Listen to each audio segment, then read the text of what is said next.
అందరు కూర్చోండి. దేవుని పరిశుద్ధ నామానికి స్తుతి కలుగును గాక. హల్లెలూయా. మీకు ఫ్యాన్ కావాలి, ఫ్యాన్లు వేసుకోండి అమ్మా, ఏం పర్లేదు. మన ప్రభువైన యేసు నామానికి మహిమ కలుగును గాక. చేరవచ్చిన సంఘ కుటుంబానికి హృదయపూర్వకమైన వందనాలు. దేవుడు మనందరికీ తోడై ఉండి మరలా ఈ యొక్క ఉదయం నూతన సంవత్సరంలో మొదటి ఆదివారపు దినాన ప్రభు సన్నిధిలో ఉండే కృప ప్రభు ఇచ్చారు. మరి దాన్ని బట్టి ఇప్పుడు కూడా మనము స్తుతింపు భక్తులమే ఉన్నాం. చాలామంది భక్తులకు కూడా ఈ అవకాశం లేకుండా ఉంది, కానీ దేవుడు మనందరినీ జ్ఞాపకం చేసుకుని నేటి ఉదయకాల సమయంలో మరి దేవుని సన్నిధిలో ఉండే భాగ్యాన్ని ప్రభు మనకి ఇచ్చారు. కొద్దిగా ఆలస్యమైన మీరు ఇబ్బంది పడక నేను వాక్యంలోకి వెళ్ళిపోతాను. పరిశుద్ధ గ్రంథం తెరిచి రాజులు 2వ గ్రంథము 4వ అధ్యాయము, 2వ రాజుల గ్రంథము 4వ అధ్యాయము 38వ వచన భాగాన్ని చదువుకుందాం. ఎలీషా గిల్గాలునకు తిరిగి రాగా ఆ దేశమందు క్షామము కలిగి ఉండెను. ప్రవక్తల శిష్యులు అతని సమక్షమునందు కూర్చుండి ఉండగా అతడు తన పనివానిని పిలిచి పెద్ద కుండ పొయ్యి మీద పెట్టి ప్రవక్తల శిష్యులకు కూర వంట చేయమని సెలవిచ్చాను. అయితే ఒకడు కురాకులు ఏరుటకు పొలములోనికి పోయి వెర్రి ద్రాక్ష చెట్టును చూచి దాని గుణమెరుగక దాని తీగలు తెంపి ఒడి నిండా తీసుకొని వచ్చి వాటిని తరిగి కూరకుండలో వేశాను. తినుటకు వారు వడ్డింపగా ప్రవక్తల శిష్యులు రుచి చూచి, దైవజనుడా, కుండలో విషమున్నదని కేకలు వేసి దానిని తినక మానిరి. అతడు పిండి కొంత తెమ్మనెను. వారు తేగ కుండలో దాన్ని వేసి జనులు భోజనము చేయుటకు వడ్డించుడని చెప్పెను. వడ్డింపక కుండలో మరి ఏ జబ్బు కనిపించకపోయెను. చిన్న ప్రార్థన. పరిశుద్ధుడైన తండ్రి, నిత్యము వేల దూతలతో కొనియాడబడుచున్న మా యేసయ్య, ఈరోజు ధ్యానము అంశములు మేము వెలుచుండగా చదవబడినటువంటి ఈ యొక్క సందర్భము ఒకానొకప్పుడు నీ ప్రజల దగ్గర జరిగినటువంటి విషయాన్ని మేము చదువుకొని ఉన్నాం. మానవ హృదయంతో ఇది మేము బోధిస్తే మాకు ఏమాత్రం ప్రయోజనం ఉండదు. పరిశుద్ధాత్మ సహాయం ద్వారా, పరిశుద్ధాత్మ ద్వారా రాసినటువంటి మాటలు ధ్యానించుటకు, ప్రకటించుటకు సహాయం చేయండి. పాపినైనా నన్ను మీరు పవిత్రపరిచి పరిశుద్ధపరిచి నీ మాటలు అనే భోజనాన్ని పంచిపెడుతూ ఉండగా యోగ్యత నాలో మాలో పుట్టించండి. సాతాను విత్తబడిన విత్తనాలు వెతుకుని పోక పదిలముగా దాచుకునే హృదయాలు నాకు మాకు అందరికీ దయచేయండి. అశ్రద్ధతో కాక శ్రద్ధ కలిగి నీ మాటల మీద ధ్యానం పెట్టుకునే కృప దయచేయమని యేసు నామమున ప్రార్థన చేస్తూ వేడుకొనుచున్నాను తండ్రి, ఆమేన్. పరిశుద్ధ గ్రంథంలో చదవబడినటువంటి ఈ లేఖనాలు ఎలీషా యొక్క జీవితంలో జరిగినటువంటి సందర్భాన్ని గురించి మాట్లాడుతున్నాయి. మీరు అందరూ బైబిల్ చదువుతున్నారని నేను అనుకుంటున్నాను. నేను భ్రమపడుతున్నాను అన్న వాళ్ళు ఒకసారి స్తోత్రాలు చెప్పండి. అంటే మీరు చదవడం లేదా? చదువుతున్నారా వాక్యాన్ని? పెద్దలు కొద్దిగా చదువు రాని వాళ్ళ కోసం అని అనట్లేదు, కానీ చదువు వచ్చినటువంటి బిడ్డలు అడుగుతున్నాను. వేలల మీద లెక్కి పెట్టవచ్చు మనల్ని ఎంతమంది ఉన్నామో. మిమ్మల్ని అడుగుతున్నాను, మీరు వాక్యం చదువుతున్నారా? ఎలీషా ఎవరు? మైక్ ఇసిరత్తని చెప్తున్నాను నేను. అంత స్టైల్ ఏంటి సమాధానం చెప్తే? ఎలీషా ఎవరు అది అలా నోరు తీర్చి చెప్పండి. మీకంటే మూర్ఖుడు నేను ఒకప్పుడు, కానీ మంచోళ్ళుగా ఉండడానికి ప్రయత్నం చేస్తున్నాను. ఆ మంచోడిని అలాగే ఉన్నామండి. ఏదన్నా ఒక మాట అడుగుతున్నప్పుడు పెద్దవాళ్ళు అట్లా యవనస్తులు తిడుతున్నాను నేను. నోట్లోకి మాట వస్తలేదు వాళ్ళకి. మీకు ఏదైనా తాగాదాలంటే కింద చూసుకోండి. ఇక్కడ దేవుని మందిరంలో అందరూ సమానమే. మాటకు మాట ప్రత్యుత్తరంగా మాట్లాడడం నేర్చుకోండి, సంస్కారం తెలుసుకోండి. ఎలీషా ఎవరు? అందరు కలిసి చెప్పండి ఈ మాట. దైవజనుడు. ఎలీషా ఎవరు? ప్రవక్త. ఎలీషా ఎవరు? ఏలియా తర్వాత 2 పాలు ఆత్మను పొందుకొని ఏలియా కంటే బలముగా పరిచర్య చేస్తున్నటువంటి ఒక గొప్ప సేవకుడు. దేవునికి స్తోత్రం కలుగును. ఎలీషా సేవ చాలా అద్భుతమైందండి. ఆ రోజుల్లో రాజుల కాలంలో కొంతమంది ఇజ్రాయేలు రాజులు కొంత మట్టికి ప్రభుని ఆరాధించి ప్రభుని కనపరిచి కొంతకాలమే రాజులు దేవుని మీద ఆధారపడి రాజ్య పరిపాలన చేశారు. రాను రాజరికాల్లో మార్పులు రావడం, ఈ రాజులు కూడా అన్య స్త్రీల్ని వివాహాలు చేసుకోవడం, దాని కారణం చేత రాను ఏమైపోయిందంటే రాజుల యొక్క తీరు దేవుని మీద కాకుండా విగ్రహారాధన మీద వెళ్ళిపోయినటువంటి పరిస్థితి చరిత్ర మనకి బైబిల్లో రాశారు. ఇలాంటి సందర్భాల్లో ఆ రోజుల్లో ప్రతి చోట జరిగే ఒక విషయం ఏంటంటే యెహోవాకు ప్రవక్తలుగా ఉండేవారు అనేకులుగా ఉండేవారు. మీకు తెలుసు, ఆహాబు యెజబెల్ వచ్చేసరికి యెహోవా ప్రవక్తల్ని చంపించినట్లుగా బైబిల్లో మనకి స్పష్టంగా రాశారు. అంటే దేవుని ప్రవక్తల్ని ఆ రోజుల్లో హింస పెట్టడం అనేది జరుగుతూ ఉండేది. దేవుని ప్రవక్తల్ని చంపడం అనేది జరుగుతూ ఉంది. నేటి కాలంలో ఆంధ్రప్రదేశ్లో, తెలంగాణలో, అస్సాంలో, బీహార్లో, ఒరిస్సాలో, భారత రాజ్యాంగంలో మనము చరిత్ర చదువుకోగలిగితే చాలామంది దైవజనుల్ని ఇప్పటికీ హింస పెడుతున్నారు, చంపేస్తున్నారు. అపోస్తులు కూడా ఆ రోమా ప్రభుత్వం వారు హింస పెట్టారు, చంపేశారు. సేవకులు, ప్రవక్తలు చాలామంది తమ ప్రాణాల్ని పెడుతూ వచ్చారు. దేనికయ్యా వారు ప్రాణాలు కూడా త్యాగం చేశారంటే వాళ్ళు దేవుని మాటగా ఉండడానికి, దేవుని నోరుగా ఉండడానికి, దేవుని యొక్క ఉద్దేశములు చెప్పడానికి వారి ప్రాణ దేహాత్మలు సమర్పణ చేసుకొని దేవుని కొరకు సమస్తాన్ని విడిచిపెట్టి అద్భుతమైన పరిచర్య చేసింది కనుకనే మనలాంటి వారు ఇలాంటి మందిరాల్లో క్షేమకరంగా ఉండి ఆరాధన చేసి గలమెత్తి ప్రభుని ఆరాధించే కృప దేవుడు మన అందరికీ ఇచ్చాడు. మీకు విషయం చెప్పనా, ఇప్పటికీ కొన్ని ప్రాంతాల్లో సువార్త చేయడానికి ఎన్నో అడ్డులు, ఆటంకాలు ఎదురవుతున్నాయి.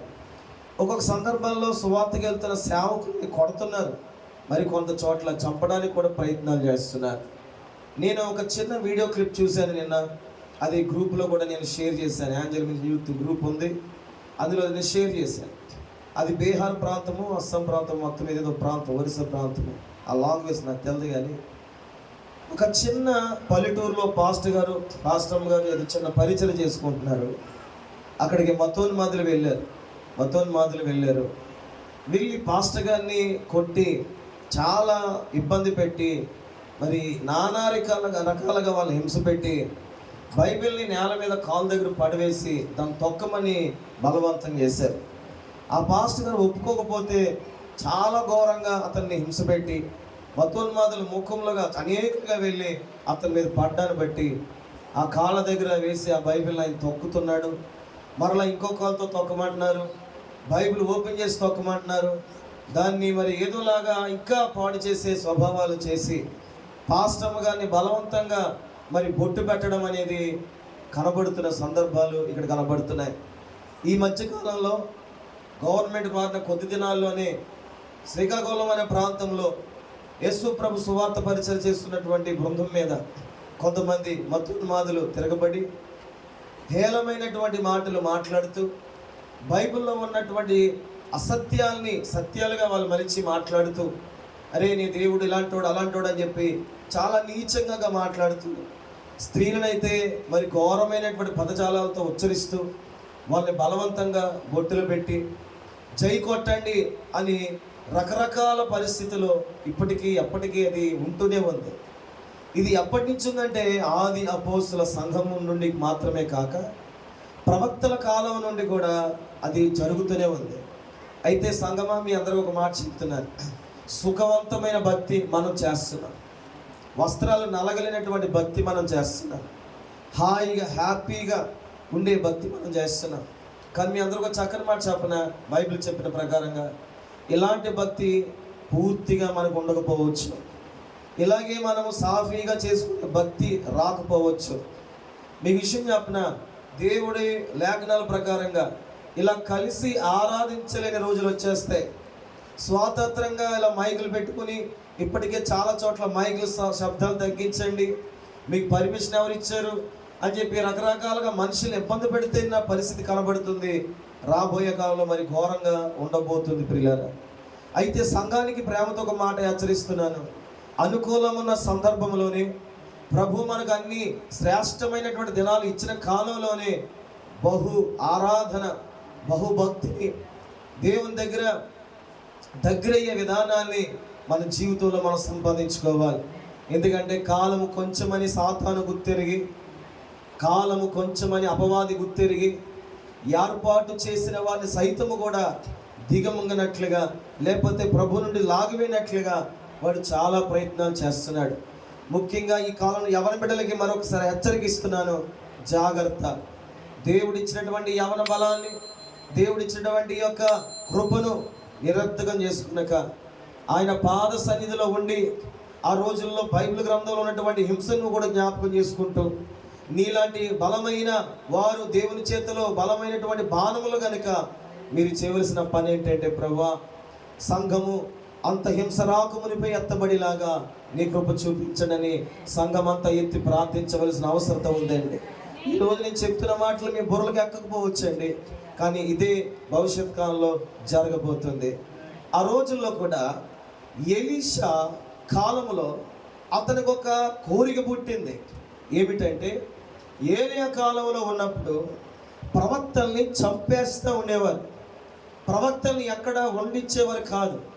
కానీ ఎలీషా రోషము కలిగి తన సేవకుడైన ఏలియా కంటే తన కోరిక ఏంటంటే, మనుషులు మమ్మల్ని చంపిన, రాజులు మాకు అడ్డుపడిన, నేను నాతో పాటు మరి కొంతమంది దేవునికి ప్రవక్తలుగా సిద్ధపడాలని చాలా మిక్కిలి ఆశ కలిగినటువంటి ఎలీషా తన ఒక్కడే ప్రవక్తగా ఉండడం కాదు, కానీ ఇతరులు కూడా అనేకుల్ని శిష్యులుగా మార్చుకొని ప్రవక్త పాఠశాలను ఏర్పాటు చేయడం బైబిల్లో కనబడుతూ ఉంటుంది. మీకు కూడా చెప్తున్నాను ప్రియులారా, నేను ఒక్కడినే సేవ చేయడం కాదు, నేను ఒక్కడినే సువార్త చేయడం కాదు, నేను ఒక్కడినే మరి దేవుని భారం కలిగి ఉండడం కాదు. ఈ రోజుల్లో నీవు కూడా, మనము కూడా యేసయ్యకు శిష్యులుగా మార్చబడాలి, యేసయ్య ప్రేమను ప్రకటించే వారిగా మార్చబడాలి, యేసయ్యను గలమెత్తి యేసు ప్రేమను ఖచ్చితంగా లోకానికి మనం కనుపరచాలి. సమయమైన అసమయమైన ఎక్కడో దిక్కున ఎవరి దగ్గర ఏదోలాగా యేసయ్య గురించి ఏదో ఒక మాటను ఖచ్చితంగా ఉచ్చరించాలి ప్రియులారా. దేవునికి స్తుతి కలుగునుగా. హల్లెలూయా, హల్లెలూయా. ఎలీషా ఆయనకున్న తాత్పర్యం ఏంటంటే, ఏ పట్టణంలో ఎవరు దేవుడు అంటే ఇష్టపడుతున్నారో ఆయా పట్టణాలు తిరుగుతూ దేవుని ఆత్మచేత పట్టబడిన వాడే మరి అనేక యవనస్తుల్ని, పెద్దవారిని, ప్రభు కొరకు నిలబడిన వారందరినీ ఒక స్థలం వైపు నడిపించి, ఆ స్థలంలో వారిని ఉంచి ఎడతగని ప్రార్థనలు, ఎడతగని దేవుని ఆత్మకార్యాలు వారితో పంచుకుంటూ వాళ్ళందరినీ ఒక గదిలో పెట్టి ఒక ప్రాంతాల వరకు అప్పచెప్పి వాళ్ళకి పని చేయడానికి కొంతమంది పరిచారకులు కూడా ఎలీషా పెట్టినట్లు బైబిల్ మనకు బోధిస్తుంది. అయిలారా, మనం ఒక ప్రశ్న అడుగుతాను, ఎలీషా ఇంత ప్రయాసపడుతున్నాడే, ఎలీషాకు ఎవరైనా జీతం ఇస్తున్నారా ప్రవక్తలు తయారు చేయమని? లేకపోతే అతని వెనకాల ఎవరైనా స్పాన్సర్ చేసే వాళ్ళు ఉన్నారా? పైనుంచిన డబ్బు పడుతుందా విదేశాల నుండి? లేదే. మరి ఎలీషాకి ఎందుకు అంత అవకాశం, అంత కోరిక ఎందుకు? తల్లిని వదిలేశాడు, తండ్రిని వదిలేశాడు, ఎలీషా బ్యాక్గ్రౌండ్ ఏంటంటే భూమి కలిగిన వాడు, వ్యవసాయం కలిగిన వాడు, ఆయన మంచి పనితీరు కలిగినటువంటి అతను ఆయన. మరి షాపాతు కుమారుడైన, మరి ఎవరు బైబిల్ బోధిస్తుంది మనకి? షాపాతు కుమారుడు ఎవరు చెప్పాలి? ఎలీషా. అలాంటి బిరుదు మానివేసుకుని నేను షాపాతు కుమారుడు కంటే క్రీస్తు యేసు కుమారుడిగా మార్చబడాలని సర్వ ఆస్తిని పక్కకు పెట్టి ప్రయాసముతో కష్టముతో లోకంలోనికి వచ్చి ప్రజల్ని చేకూరుస్తూ వాళ్ళ ఒక చోటుకు పెట్టి, ఆయనేమో పరిచర్య విషయంలో అనేక చోట్లకు వెళ్ళి మీరు ఇచ్చిన కానుకలు తీసుకెళ్ళి ఆ శిష్యులకి ఆహారం పెట్టేందుకు వాళ్ళు పోషిస్తూ నడిపించవలసిన అవసరత ఎలీషాకి ఎందుకు వచ్చింది? ఎలీషాకు ఒక తృష్ణ ఉంది. ఏమిటంటే నాతో పాటు కొంతమంది ప్రవక్తలు నిరంతరము దేవునికి ఉండాలి. ప్రవక్తలు అంటే ఎవరో తెలుసా? దీర్ఘదర్శి. దీర్ఘదర్శి అంటే ఎవరో తెలుసా? యేసయ్య మాటలు జరగబోయేదాన్ని తెలియపరిచేవాడే ప్రవక్త. దేవునికి స్తోత్రం కలుగుగాక. ఒక చోట అంటాడు, మీ మధ్య ప్రవక్త ఉన్నాడని ఆ దేశపు మనుషులకు తెలియపరచండి. నేను మరలా చెప్తున్నాను, నీలో ఒక ప్రవక్త ఉన్నాడు, నీలో ఒక శిష్యుడు ఉన్నాడు. వాటిని నువ్వు బయటికి తీసుకురాగలిగితే నిన్ను కూడా ఈ ప్రాంతంలో నిన్ను ఒక బలమైన ప్రవక్త శిష్యుడిగా యేసయ్య వాడడం ప్రారంభిస్తాడు. దేవునికి స్తోత్రాలు, హల్లెలూయా. అలాంటి భారభరితమైన పరిచర్య ఎలీషా చేస్తున్నాడు. వీళ్ళందరూ ఒక చోట పెట్టి వాళ్ళకి కావలసిన అనుగ్రహిస్తూ ఆహారానికి అన్ని సమకూరుస్తూ అతడు తన ప్రయాణాన్ని కొనసాగించుకుంటూ అనేక చోట్ల కష్టపడుతూ దేవుని యొక్క పరిచర్యను కొనసాగిస్తున్న ఎలీషా ఒకరోజు గిల్గాలునకు తిరిగి వచ్చాడు. అంటే ఎలీషా ఆ ప్రవక్తల పాఠశాల ఎక్కడుందని అర్థం? గిల్గాలులో. మీకు బైబిల్ చెప్తుంది, ఏదో ఒక వాక్యంలో నాకు ఎప్పుడొకసారి అనిపించింది, గిల్గాల్లో ఒక ప్రసిద్ధి ఉంది. ఈ గిల్గాల్ అనే ప్రాంతం ఒక ప్రాముఖ్యమైన విషయం సంచరించుకుంది. ఏంటంటే గిల్గాల్లో గుగ్గిలములు ఉంటాయి. గుగ్గిలము అంటే ఔషధములు. నాతో కలిసి మాట చెప్పండి. ఈ గిల్గాల్లో ఏమున్నాయి? ఔషధములు. అంటే ఒక రోగికి కావలసినటువంటి మందులు ఎక్కడున్నాయంటే ఆ గిల్గాల్లో ఉన్నాయి. నేను అంటాను, ఈ రోజున నేను చరిత్ర తెలిసినా తెలియకపోయినా ఒక బ్లెస్డ్ వర్డ్ చెప్తాను, ఇలాంటి గొప్ప ప్రవక్తలు ఆ దేశంలో ఉన్నారు కనుకనే ఆ చెట్టులు మనుషులకు ఔషధంగా మార్చబడి ఉండొచ్చు. దేవునికి స్తోత్రం కలుగుగాక. ఇలాంటి శిష్య సమూహము ఆ ప్రాంతాల్లో బస చేసింది కనుకనే దేవుడు ఆ గిల్గాలున శాపాన్ని దొరలించి ఆ ప్రాంతమే ఒక ఆశీర్వాద ప్రాంతంగా దేవుడు దాన్ని పెట్టి ఉండొచ్చు. ప్రియులారా, దేవునికి స్తోత్రం కలుగుగాక. పరిచర్యలో తిరుగుతూ గిల్గాలుకు తిరిగి వచ్చాడు. అప్పుడు బైబిల్ చెప్తుంది, ఆ దేశమందు ఏముందో తెలుసా? క్షామము కలిగి ఉండేను. గిల్గాల్లో ఏముందంటే కరువు ఉంది. క్షామము అంటే కరువు. క్షేమము వేరు, క్షామము వేరు. క్షామము కలిగింది అన్నాడు అంటే కరువు ఉంది. ఆ ప్రాంతంలో ఎంతమందికి కరువు ఉన్నా యేసయ్య శిష్యులకు మాత్రం మీరే తెలుసా? కరువు లేదు. జరిగిన సందర్భం ముందుకు వెళ్ళిపోతాను. ఒక పనివాడిని పిలిచాడు. ఎవరు పిలిచాడు? ఎవరిని పిలిచాడు? పనివారు. ఎవరిని పిలిచాడు? ఎవరు పిలిచారు? ఎవరు అన్నదానికి వ్యత్యాసం కనబడాలి. ఎవరిని పిలిచాడు? పనివాడిని. ఎవరు పిలిచారు? మీరు బుర్రలకి ఆడతలేదు, నా మాట మీద మీరు సర్దలేదు, ఆగలేదు. ఏదో కొద్దిగా అతరపిత్రంగా ఉందని కొద్దిగా ఆలోచించాను. ఎలీషా శిష్యులు కాదు, పనివారిని పిలిచాడు. శిష్యులు పిల్లలే, శిష్యులకు వంటలు చేయమని చెప్పలే, పనివాళ్ళు పిలిచాడు. పనివారు అని ఉంది అక్కడ బైబిల్లో. పనివారిని పిలిచి అన్నాడు, ఇదిగో ఇంత టైం అయింది, ఏం చేస్తారు మీరు? శిష్యులకి పెద్ద కొండ పెట్టాలి, పొయ్యి మీద పెట్టి ప్రవక్తల శిష్యులకు కూర వంట చేయమని చాలు. ఏం చెప్తున్నాడు ఆయన? బాధ్యత. పాస్టర్కి ఏముంది? ప్రవక్తకి ఏముంది? ఒక చిన్న మాట అడుగుతాను, మీరు నాకు చెప్పాలి. ఎలా అంటే మీరు వేరేగా అర్థాలు తీసుకుంటారేమో. ప్రవక్త బాధ్యత ప్రవక్త చేయాలి, పరిచర్య చేసేవారు పరిచర్య వాళ్ళు చేయాలి.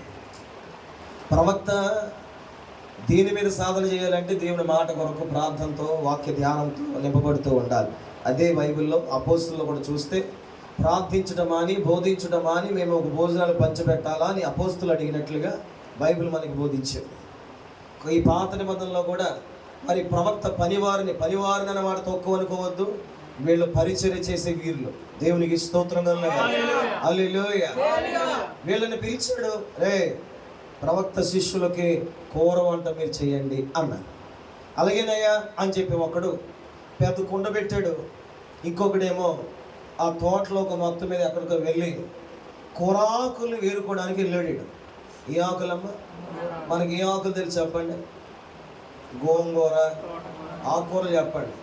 గోంగూర, తోటకూర, పాలకూర, అమ్మ చుక్కకూర, మెంతికూర, బచ్చల కూర, ఇంకే కూర, పనగంటి కూర, పక్కింటి కూర, ఎదురింటి కూర, ఇలా కూరలు తెలుసుగా. ఎన్ని కూరాకులు ఉన్నప్పుడు ఒకడు వెళ్ళి ఒక కూరాకు కోసాడు. ఏంటి కూరాకు అంటే చూడండి, మనం ఎన్ని చదువుకున్నామండి లక్ష్మణ్ గారు? ఇప్పుడు బోల్డ్ ఉన్నాయి చదువుకున్నాయి. వీడికి ఏ ఆకు అనకూడదు కానీ తేడా తెలవక వీడు కోయవలసింది గోంగూర కాదు, ఇంకే కూరలు కూడా మానేసి దాని గుణం ఎరగక చూడడానికి చాలా బాగుంది ఇది అని చెప్పి ఏం చేశాడంటే వెర్రి ద్రాక్ష తీగలను ఏం చేశాడంటే కోసుకుని బాగా త్వరగా దొరికేసాయి, దూరం వెళ్ళకుండా కష్టపడకుండా కూరాకులు ఇచ్చేసాడు అని చెప్పి ఒడి నిండా వేసుకున్నాడంట. ఎలాగా ఒకప్పుడు మీరు ఎప్పుడైనా చూసారు లేదో కానీ అరుగుల మీద కూర్చునేవారు ముసలమ్మలో. ఇప్పుడు కుర్చీ వేసి కూర్చున్నారు, అంతే తేడా. అరుగుల మీద కూర్చుని కాలక్షేపానికి చేతిలో లేకపోతే ఆ స్పైట్ సంగిలో బఠానీలో ఈరసన గుళ్ళు వేసుకుని ఖాళీగా ఉండి ఒలుసుకుంటా ఏవోది నా నీకు తెలుసా ఈ గొడవలు జరుగుతూ ఉండే ఒకప్పుడు. ఇప్పటికే ఉన్నాయి, దాన్ని ఏమంటారంటే ఇప్పుడు స్నాక్స్ అంటున్నారు, అంతే తేడా. స్తోత్రం చెప్పండి హల్లెలూయా. అంటే అంతే, అదే విధానం కొద్ది పదాలు మారాయి. ఈ స్నాక్స్ అని లేకపోతే ఏదన్నా పలహారాలని మార్చబడ్డాయి. ఇప్పుడు మనం పాప్కార్న్ తింటాం, టైం పాస్కి పాప్కార్న్ తింటాం కదా, అలాగే ఆ రోజుల్లో కూడా తింటూ ఉండేవారు. సరే వినండి, ఒడి నిండా వేసుకోవడం చాలామందికి ఇష్టం, కానీ కడుపు నిండా ఎదుటోడికి పెట్టడం చాలామందికి కష్టం. ఒడి నిండా వేసుకోవడం చాలామందికి ఇష్టం, ఎదుటోళ్ళు కడుపు నిండా పెట్టడం అనేది చాలామందికి కష్టం. నేను వింటూ ఉంటాను చాలాసార్లు, అయ్యి బాబడి ఎంత తినేస్తున్నాడో, నువ్వు కష్టపడ్డావా, నీ డబ్బు అయినా ఖర్చు పెట్టావా? ఒక మాట, నువ్వు డబ్బు ఖర్చు పెట్టి నీ ధనం నువ్వు పెడితే ఏడవాలి, అంతేగాని ఒకడి ధనము దేవుడు అతనికి ఇచ్చిన దాన్ని బట్టి అతడు నీ ద్వారా పరిచయం జరిగించిన తర్వాత అతడు ఎంత తింటే నీకేంటి? మా చిన్న వయసులో మాకు లేడీస్ హాస్టల్ ఉండేది మా ఇంట్లో.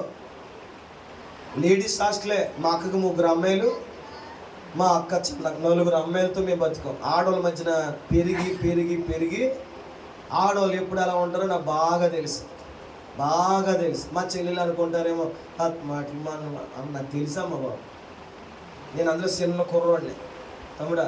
నేను 4 చూసే పెరిగాను నేను ఎక్కువ. వీళ్ళు ఎలా ఉండేవారంటే ఒకళ్ళ డ్రెస్సులు ఒకరు తెలియకుండా వేసుకునేవారు. తర్వాత ఆ డ్రెస్లో మళ్ళీ డ్రెస్ పైన డ్రెస్ వేసుకుంటే ఒక్కోసారి చూసి కొట్టేసుకుని గిల్లేసుకొని రెక్కేసుకొని జుట్టు బీగేసుకునేవారు. ఎంత ఘోరంగా ఉండేవారో. ఇలాంటి పరిస్థితులు ఎదిగిన నేను ఒకరోజు ఏం జరిగిందంటే మర్చిపోయానండి. దేవునికి స్తోత్రాలు హల్లెలూయా. ఏ సందర్భాన్ని మాట్లాడుతున్నాను నేను అమ్మా? మా పెద్దమ్మకి నిశ్చితార్థం పెట్టారు. మా నాన్న ఏంటంటే నిశ్చితార్థం కూడా పెళ్ళిలా చేస్తుండేవాడు ఆయన, అందుకు అప్పులు పాలు అయిపోయాం. అలాంటి చేయకండి, స్తోత్రాలు చెప్పండి సార్. చేతి మా కంపెనీలో ఒక అతను రాంబాబు గారు ఒక ఆయన ఉండేవాడు, ఇప్పుడు ఉన్నాళ్ళే తెలీదు మీకు, కొంతమంది తెలిసే ఉంటుంది. చెయ్యి ఇరిగిపోయి అతను కుంటు రాంబాబు అంటుండేవాడు. అతను భోజనాలు పిలిచారు. అందరితో కాకుండా అతను సాయంత్రం వచ్చాడు. పాపం అతను సాయంత్రం వచ్చాడు. స్తోత్రాలు చెప్పండి సార్. సాయంత్రం వస్తే ఆ సాయంత్రం ఏం జరిగిందంటే పాపం అతనికి స్పెషల్గా మేము కూర్చోబెట్టి మా అక్కలు 4 కలిసి, అంటే వాళ్ళందరినీ అక్కల కింద చూశాను నేను, కూర్చోబెట్టి అన్నం పెడతారు. ఈలోగా ఒకరు వచ్చిన దగ్గరికి నువ్వు ఎంత తినేస్తున్నాడు, ఎంత కొని వేసుకుంటున్నాడు అంటున్నారు. నాకేమో అలాంటి గుణం లేదు, దేవుడు ఇవ్వలేదు. చూస్తున్నాను ఇప్పటికే 3 సార్లు వేసాను అంటున్నాను. ఇంకొక మా అక్క, ఇదేంటిది, ఇదేం మాట, ఇదేం పద్ధతి అని నేను అలా ఇంట ఒకే మాట అన్నాను. నేను ఆ వయసులో నాకు ఆ జ్ఞానం ఎందుకు ఇచ్చాడు దేవుడు నాకు తెలియదు, కానీ ఒకటే అన్నాను, పిలవబడిన వారు ఖచ్చితంగా ఆహారం పెట్టడానికే మనం పిలవబడ్డాం కాబట్టి వాళ్ళ కడుపు నిండా పెట్టడం అనేది మన బాధ్యత. నాకు ఆ గుణం దేవుడు ఇచ్చాడని అనుకుంటాను ఎప్పుడు కూడా. మీకు కూడా మాట చెప్పి గుర్తిట్టుకోండి. ఇన్నిసార్లు తినేస్తున్నాడు, నీకెందుకమ్మా, నీకెందుకు? తండ్రి, పరలోకమైన తండ్రి తన పిల్లల్ని పోషిస్తాడు. ఒకరికి ఆకలి ఎక్కువ ఉండొచ్చు, నువ్వు డైటింగ్ చేస్తే తక్కువ తినొచ్చు. వాళ్ళకి అలాంటి డైటింగ్ లేక కడుపు నిండా తినొచ్చు. తిన్నంత మాత్రాన వారు తిండిబోతులు అనుకోకు. తిండిబోతులు అయితే దేవుడు వాళ్ళకి విధి విధానాలు వాళ్ళకి నేర్పిస్తాడు. నీవు న్యాయ విమర్శలు, న్యాయ తీర్పులు నువ్వు తీయక్కర్లేదు. ఆ విషయం చాలా బాగా గుర్తెచ్చుకోవాలి. వీడు ఎర్రి ద్రాక్ష తీగలు తీసుకెళ్ళి పెద్ద కొండలో ఏం చేశాడంటే వేసేసి, బైబిల్ చెప్పింది తన గుణం ఎరగాక. ఏం ఎరలేదు అతను? అన్నీ ఆకుకూరలే కదా, అన్నీ మంచి తీగలే కదా అంటారు అన్నట్టుగా వేసేసాడు. వేసేస్తే ఏం జరిగిందంటే దాని తీగలు తెంపి ఒడి నిండా తీసుకుని తరిగి మజూరు చేసి వంటకు వారు వడ్డింపగా ప్రవక్తల శిష్యులు రుచి చూచి, దైవజనుడా కొండలో విషం ఉందని కేకలేశారు. ఇంతకీ ఎలకూడదు, తెల్లలేదు, కోసులోడికి తెల్లలేదు, వండినోడికి తెల్లలేదు, తిన్నవాడికి తెల్లలేదు. ఫైనల్ ఏంటంటే కొండలో ఏముంది? గట్టిగా చెప్పాలి, ఏముంది? నాలో ఏముంది చెప్పండి. విషం ఉంది. నీలో ఏముంది చెప్పాలి? విషం ఉంది. కొండ ఎవరు? మనమే. దేవునికి స్తోత్రాలు చెప్పండి. ఈ చదివినటువంటి ఈ 4 వచనాల్లోనే 4 విధాల కొండ మనకు అక్కడ కనబడుతుంది. 4 విధాల కొండ. మీరు చాలా జాగ్రత్తగా ఆలోచించండి. మొదటి మాట పెద్ద కొండ అన్నాడు. అవునా కాదా మీరు నాకు చెప్పాలి. తమ్ముడు, పెద్ద కొండ ఉందా? దాని మీద ఇలా గీత పెట్టుకోండి కింద. పెద్ద కొండ. అదే మాట ఇంకా కిందకు వచ్చేస్తే 39లో అన్నాడు కోరకొండ అన్నాడు. పెద్ద కొండ ఊరుకొని మొఖం మంట అనకండి. కొండ కూడా ఎందుకంటే కొండలోనే ఉంది అసలు అని చెప్తాను వినండి. మొదటిది పెద్ద కొండ. రెండవ అదే కొండ ఎలాగ మారింది? కోరకొండగా మారింది. ఇంకొక చోట చూస్తే ఆ కొండలో విషం ఉన్నట్టుగా కనబడింది. 4వది చివరిలో 41 చివరిలో చూస్తే కొండలో జబ్బు ఉంది. అలా ఉందా లేదా మీ బైబిల్లో నాకు చెప్పండి. ఈ 4 ఉన్నాయా లేవా? మొదటిది పెద్ద కొండ, రెండవది కోరకొండ, మూడవది విషపు కొండ, 4వది జబ్బు. 4 కొండలు. ఏంటండి పాస్టర్ గారు ఈ 4 కొండల రహస్యం అంటే? నేను చెప్తాను, మీరు కంగారు పడకుండా ఉంటారని చెప్తాను. కంగారు పడితే ఏం చెప్పలేండి. స్తోత్రాలు చెప్పండి. హల్లెలూయా, హల్లెలూయా చెప్పండి. ఎన్ని కొండలు మనం మాట్లాడుకున్నాం? 4 కొండలు. మరలో చిన్న ప్రశ్న అడిగి ముందుకు వెళ్తాను. 4 కొండల ఒకే కొండ 4 విధాలుగా ఉందా? చెప్పాలి. ఒకే కొండ కానీ 4 విధాలుగా ఉన్నాయి. ఓ వాటర్ బాటిల్ ఇవ్వండి. ఇదేం బాటిల్ అండి? ఏ బాటిల్? మా ప్రిన్స్ గారు వచ్చి ఇందులో డ్రింక్ వేసుకున్నాడు. మరి దీన్ని ఇప్పుడు ఏమనాలి? మా కిరణ్ వచ్చి ఇందులో పెట్రోల్ వేసుకున్నాడు. ఇప్పుడు దీన్ని ఏమనాలి చెప్పండి. మా విక్రమ్ వచ్చి ఇందులో జ్యూస్ వేసుకున్నాడు. చెప్పలే. తర్వాత ఇంకోటి వచ్చి కిరసనాలు వేసాడు. అమ్మా కిరసనాల బాటిల్. ఇంకేమున్నాయి ద్రవ పదార్థాలు మనకి చెప్పండి. ఇలాగ మారుకుంటాయి. ఎన్ని అయినాయి మనకి? ఇది మంచినీళ్ళది, పెట్రోల్ది, బాటిల్, జ్యూస్ బాటిల్, కిరసన బాటిల్, అవి బాటిల్ ఎందుకు ఒకే బాటిల్, కానీ ఇందులో వేసిన దాన్ని బట్టి దానికి ఏమొచ్చింది? పేరు వచ్చింది. అవునా? అవునే కదా? దేని బట్టి పేరు వస్తుంది? కొండను బట్టి కాదు. మనసులో గుర్తెట్టుకోండి మాట. కొండను బట్టి కాదు. మరి దేని బట్టి? ఆ కొండలో వేసిన దాన్ని బట్టి కొండకు పేరు వస్తుంది. ఏ కొండలో వేసిన దాన్ని బట్టి? ఈ కొండలో అనగా ఈ బాటిల్ ఏది వేస్తే దాని పేరు అవుద్ది. ఈరోజు నా ఇదే మాట మీకు చెప్పడానికి ఇష్టపడుతున్నాను. ప్రియులారా, దేవుడు మనల్ని మంచి పాత్రగా నిర్మించాడు. ఈ మంచి పాత్రలుగా ఉన్న మన జీవితాల్లో నువ్వు ఏది పోసుకుంటున్నావో, ఏది కలిగి ఉన్నావో, ఏది అనుభవిస్తున్నావో, దేన్ని ఆహ్వానిస్తున్నావో, దేన్ని కలిగి ఉంటున్నావో దాన్ని బట్టి దీనికి పేరు మార్చబడుతుంది. ఇది దేవునితో ఉన్నప్పుడు దీన్ని అంటున్నారు దేవుని బిడ్డలు అంటున్నారు. ఇది దేవునితో లేనప్పుడు అంటున్నారు దెయ్యపు బిడ్డలు అంటున్నారు. ఇది లోకానుసారమైనటువంటి మోహాల మీద తిరుగుతున్నప్పుడు దీన్ని అంటున్నారు ఇలాంటి వ్యభిచారులు ఎవరు లేరు అంటున్నారు. ఇది దొంగతనాలు చేసేటప్పుడు దీన్ని అంటున్నారు వీడి దొంగోడురా అంటున్నారు. ఇది స్వార్థంతో ఉన్నప్పుడు వీళ్ళు స్వార్థప్రియులరా అంటున్నాడు. నరహత్య ఎవడని చేస్తే ఒరే వీడు మనిషిని చంపేస్తాడరా అంటున్నారు. ఇదంతా ఒకటే, కానీ ఇందులో ఉన్న దాన్ని బట్టి దీని అంతటికి పేరు వస్తుంది. దీని అంతటికి పేరు వస్తుంది. అవునా కదా? మీరు నాకు చెప్పాలి. ప్రియ సోదరులారా, ఈ నూతన సంవత్సరంలో చిన్న ప్రశ్న ఇస్తున్న ముందుకు వెళ్ళిపోతాను. నీవు కలిగి ఉన్నటువంటి కొండలో ఏముంది? నా ప్రశ్న. ఈరోజు కొండ అనగా నీ బ్రతుకు, నీ జీవితం, నీ హృదయం మీరే అనుకోండి. ఇదే ప్రశ్న సూటిగా దేవుడు అడ్డటి మీతో మాట్లాడుతున్నాడు. అమ్మా, నీలో పోయబడింది ఏమిటి?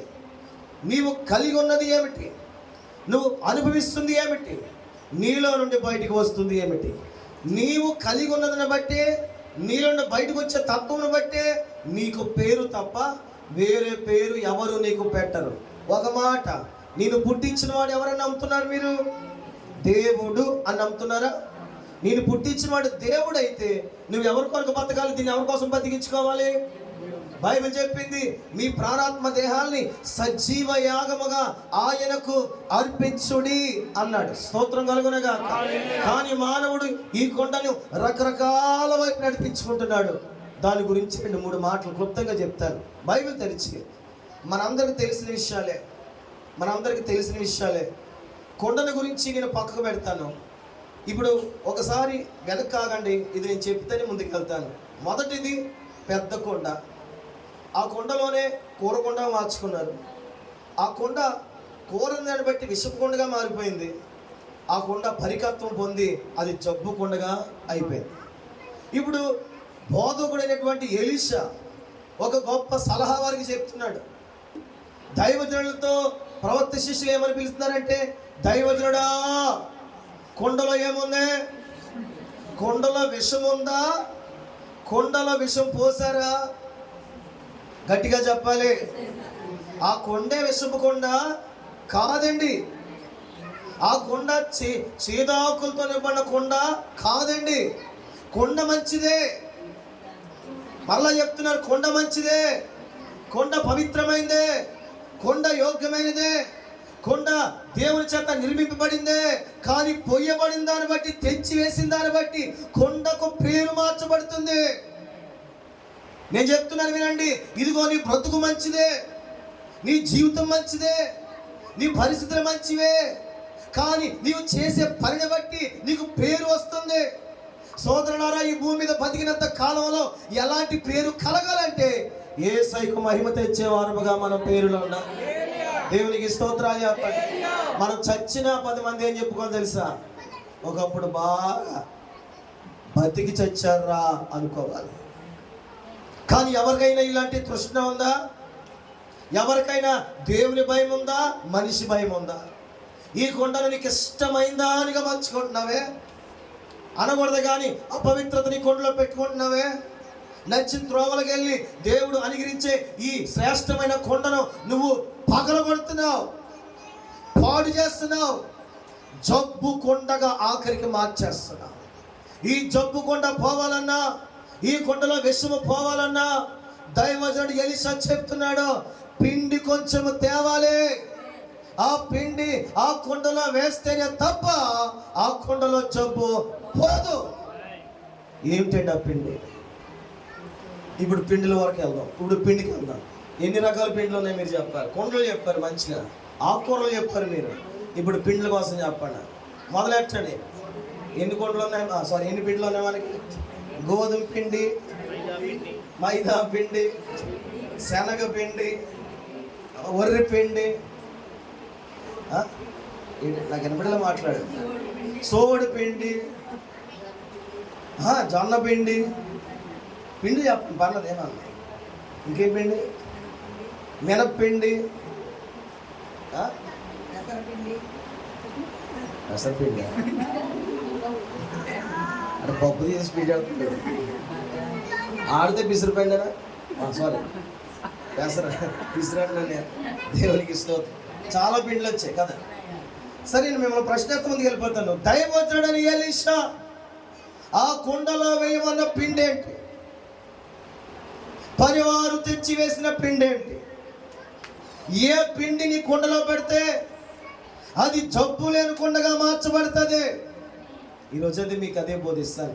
బైబిల్ తెరవండి. మొదటిది హన్నా చేసినటువంటి ఒక విషయం ఉంది బైబిల్లో. 1 సమూయేలు గ్రంథం 1వ అధ్యాయం 24వ వచనం చదవండి. 1 సమూయేలు గ్రంథం 1వ అధ్యాయం 24వ వచనం చదవండి. పాలు మాన్పించిన తర్వాత అతడు ఇంకనూ చిన్నవాడయుండి ఆమె ఆ బాలుని ఎత్తుకొని 3 కోడెలను, తూమెడు పిండిని, ద్రాక్షారసమును, తిత్తిని తీసుకుని, దీనికి ఒక పేరు పెడుతున్నాను, ఇది సమర్పణ పిండి. చెప్పాలి, నోరు తెరిచి. హన్నా తెచ్చినటువంటి పిండి ఏంటిది? గట్టిగా చెప్పాలి. ఏనైనా హానుకి ఏం పిండి ఇది? ఏంటని కొండ పిండి అంటావు, ఎన్నో కంగారు పడదు. దేవునికి స్తోత్రాలు చెప్పాలి. ఇదేం పిండి? ఇది సమర్పణ గల పిండి. ఎవరికి సమర్పణతో ఉన్న పిండి? దేవునికి. స్తోత్రాలు చెప్పండి. కొంతమంది వాళ్ళ జీవితాల్ని, వారి కొండల్ని, వారి పిండిల్ని దేవుడికి సమర్పణ చేయరు. మనుషులకు సజీవంగా సమర్పణ చేసుకుంటారు. ఎవరి కోసం బతుకుతున్నావమ్మ నువ్వు? మా ఆయన కోసం బతుకుతున్నానండి. ఆయన ఏం చేస్తాడమ్మా? అడుక్కు తింటాడండి. నువ్వేం చేస్తావమ్మా? నేను కూడా అడుక్కు తింటానండి. సమర్పణ. అమ్మ నీ లవర్ ఏం చేస్తాడు? అమ్మ నాన్న పెడితే తినేసి తిరుగుతాడండి. సమర్పణ. మీకు రీల్స్ చూస్తారో లేదో కానీ కొన్ని రీల్ నేను చూసాను. ఇంటర్ కాలేజీలో వాళ్ళు చదువుతూ ఉంటారు, యమనస్తులు. రీల్స్లో మంచి బాగా నచ్చింది నాకు. అన్ని రీల్స్ ఉంటాయి కానీ పనికి వాళ్ళ రీల్స్ ఎలాంటి కొంచెం ఉపయోగపడతాయి. వెనకాల బెంచ్లో కుర్రోడు, వెనకాల బెంచ్లో అమ్మాయి ఉంది. వాళ్ళ కాలేజీలో ఉన్న సీన్ అనమాట. వెనకాలోడు పువ్వులు ఇసురుతున్నాడు, వెనకాలోడు లెటర్లు ఇసురుతున్నాడు. ఈ పిల్ల చూసి నవ్వింది.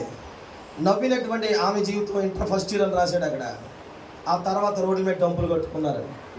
మ్యారేజ్ తర్వాత ఇలా తయారవుతారని రాశాడు. ఫస్ట్ ఎలా ఉన్నారు వీళ్ళు? పూలు బాగా ఇసురుకుంటున్నారు. చిలిపి, పాటి, క్యూటీ, బ్యూటీ, ఎంత బాగుంటుందో కదా ఆ టైంలో. అదే తమ్ముడు కొద్ది ముందుకు వెళ్ళామనుకో, వాళ్ళు ఇద్దరు ఏం చేస్తారంటే వీళ్ళు రోడ్లను తిరిగి ఒకటే కొరడ దెబ్బలు కొట్టుకుంటే ఈవిడేమో బాబా బాబా బాబా అని అడుగుతాడు. నీ ప్రియుడు ఎటువంటి వాడు? నీ ప్రియురాలు ఎటువంటిది? అరే తమ్ముళ్ళని మీకు మాట చెప్తారు, వివాహం కానోళ్ళకి నీ ప్రియురాలు చూడటానికి బాగా తలదూకుంటుందిరా, అది ఇంటికాడ దయ్యిలా ఉంటుంది. నీ ప్రియురాలు చక్కగా వస్త్రాలు కట్టుకుంటుందిరా, అది కంపల్సరీ గొడ్డలు లేకుండా ఉంటుంది. ఓ నెక్కరం ఒకసారి తిరుగుతూ ఉంటుంది, పిచ్చిపోకుండా తిరుగుతుంది. అది నీ దగ్గరికి వచ్చేటప్పటికి ఇలాగ అలంకరించుకొని నడక మారిపోద్ది, స్టైల్ మారిపోద్ది, మాట మారిపోద్ది, మాట తీరు మారిపోద్ది. హాయ్ బేబీ, ఎలా ఉన్నావు బంగారం? ఇంటికి అమ్మలే అమ్మాయిలే ఆకలేసే అన్నం పెట్టేసా అంటది. అదే బేబీల దగ్గరికి వచ్చేటప్పటికి, ఆ బేబీ అన్నం తిన్నావా బేబీ? ఇలా ఉంటారు, దొంగ మొక్కలు ఉంటారు. ఆడో పిచ్చోడాడు, ఇది ఒక మామూలుగా వాళ్ళు మొక్కలు చూసాక నేను ఒక స్టోరీ చదివాను. నేను ఆడ పిచ్చోడు అంటాడు, అన్నం తిన్నావా? తినలేదు. ఏ ఒంట్లో బాగలేదు. తినవా? నేను తినను. తినవా? తిన్నాను, నాకు బాగలేదు. అయ్యో ట్యాబ్లెట్ తేనా?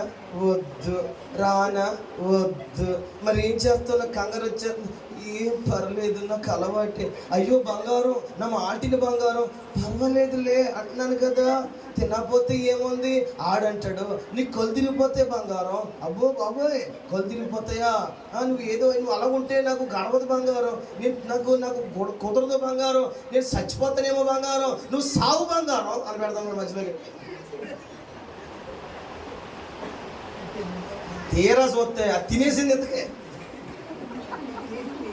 అది 2 కొండలు తినేసి కూర్చుంది టైప్ చేస్తే కూర్చోడానికి.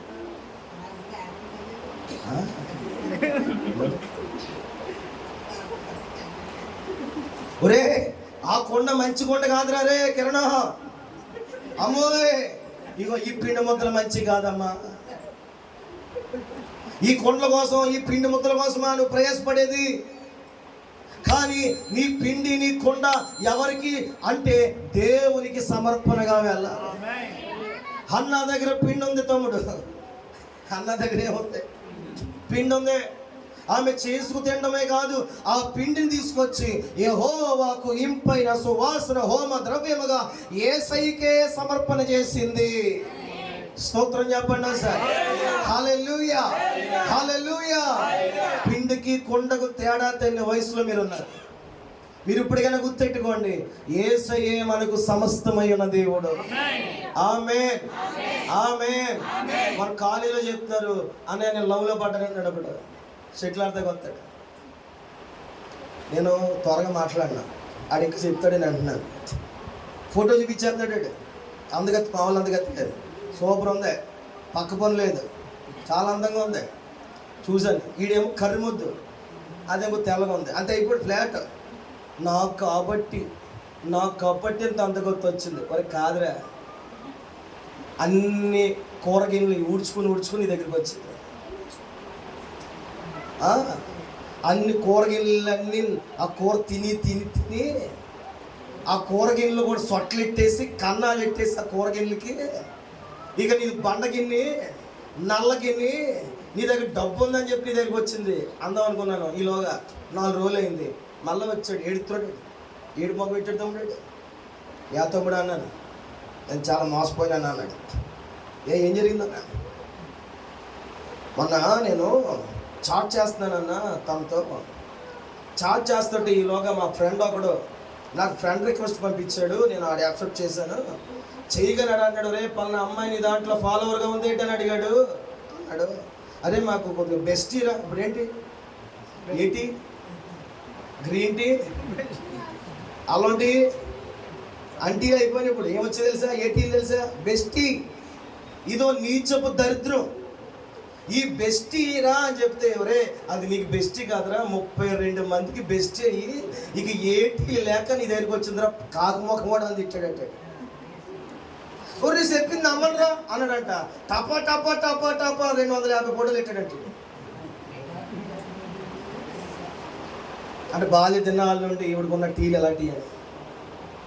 అప్పుడు అంటున్నాడు పొర్రపాటున పనిచేయను చేసిన నువ్వే సత్తా. మరలో చెప్తున్నాను, ఈ పిండి, ఈ కొండ ఎవరికి సమర్పణ? నేను ఆయనకి మనసు ఇచ్చేసానండి. ఐసయ్య గారు నా మనసు అంతా ఆయనే ఉన్నాడండి.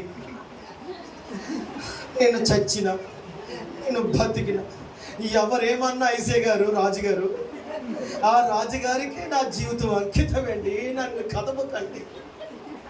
అమ్మ బాబా నాటన సూత్రధారు ఇలా కడుతున్నా అంటే ఈ పామలు చూడకూడదు. ఈ దొంగ ఎలా చూడమని నీ ప్రాణాత్మ దేహాలు ఎవరికి ఇవ్వాలి? దేవునికి స్తోత్రం. ఓ కుర్రోడు అన్న నాతో, లేదు ఆ పిల్ల నేను ఆ పిల్లకి చాలా ఇష్టం. దేని బట్టి ఇష్టపడ్డావురా? అదేనా చెప్పింది నీకు ఆనవాళ్ళు? అది చెప్పింది ఏంటనాలంటే ఇప్పుడు వచ్చి ఎవడైతే నాకు చేసుకున్నాడో నీవు ఒక్కడి మీద గట్టిగా పట్టుకున్నా నన్ను అన్నాడు.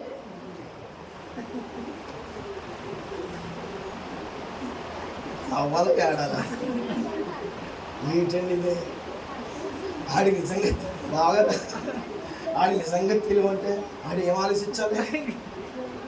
వాళ్ళు క్వాలిఫికేషన్ చెప్తుందా, ఊరోళ్ళలో ఉన్న తేడా చెప్తుందా? అందండి ఎలాగా అంతే. దేవునికి స్తోత్రం చెప్పండి. ఇంతమంది టచ్ చేశారు కానీ ఇంత గట్టిగా పట్టుకునేవాడు నువ్వు ఒక్కడివే రా అన్నట్టు పొగిడింది అనుకుంటున్నాడు వీడు. అది పెద్ద పేడ మొక్కందని తెలియక నేను అప్పుడు చెప్పాను, నువ్వు కానీ ముందుకెళ్ళావా అలాంటి గుమ్మం దగ్గర కూర్చొని టిక్కెట్లు చెప్పుకోవాలి జాగ్రత్త అన్నాడు. ప్రియులారా, మొహమాట లేకుండా ఈ మాట చెప్తున్నాను. ఎవరు బిడ్డలారా, మీ ప్రాణాత్మ దేహాన్ని ఎవరికి సమర్పణ చేయాలి తెలుసా? హన్నాలాగా ఆ పిండిని యేసయ్యకు సమర్పణ చేసినట్లుగా మీ జీవితాన్ని ఎవరికి సమర్పణ చేయాలి చెప్పండి ఒకసారి. చెప్పండి అమ్మా. ఎప్పుడో నవ్వుగా మాట్లాడతలేదు, వాక్యంలో కొత్త మాట్లాడరే. స్తోత్రాలు చెప్పండి ఒకసారి. హల్లెలూయా. ఇది సమర్పణ పిండి. మొదటిది ఏంటంటే సమర్పణ పిండి. మరొక పిండి చూపిస్తాను చూడండి. మొదటి సమూయేలు గ్రంథము 28వ అధ్యాయము 24వ వచనం. మొదటి సమూయేలు గ్రంథము 28:24.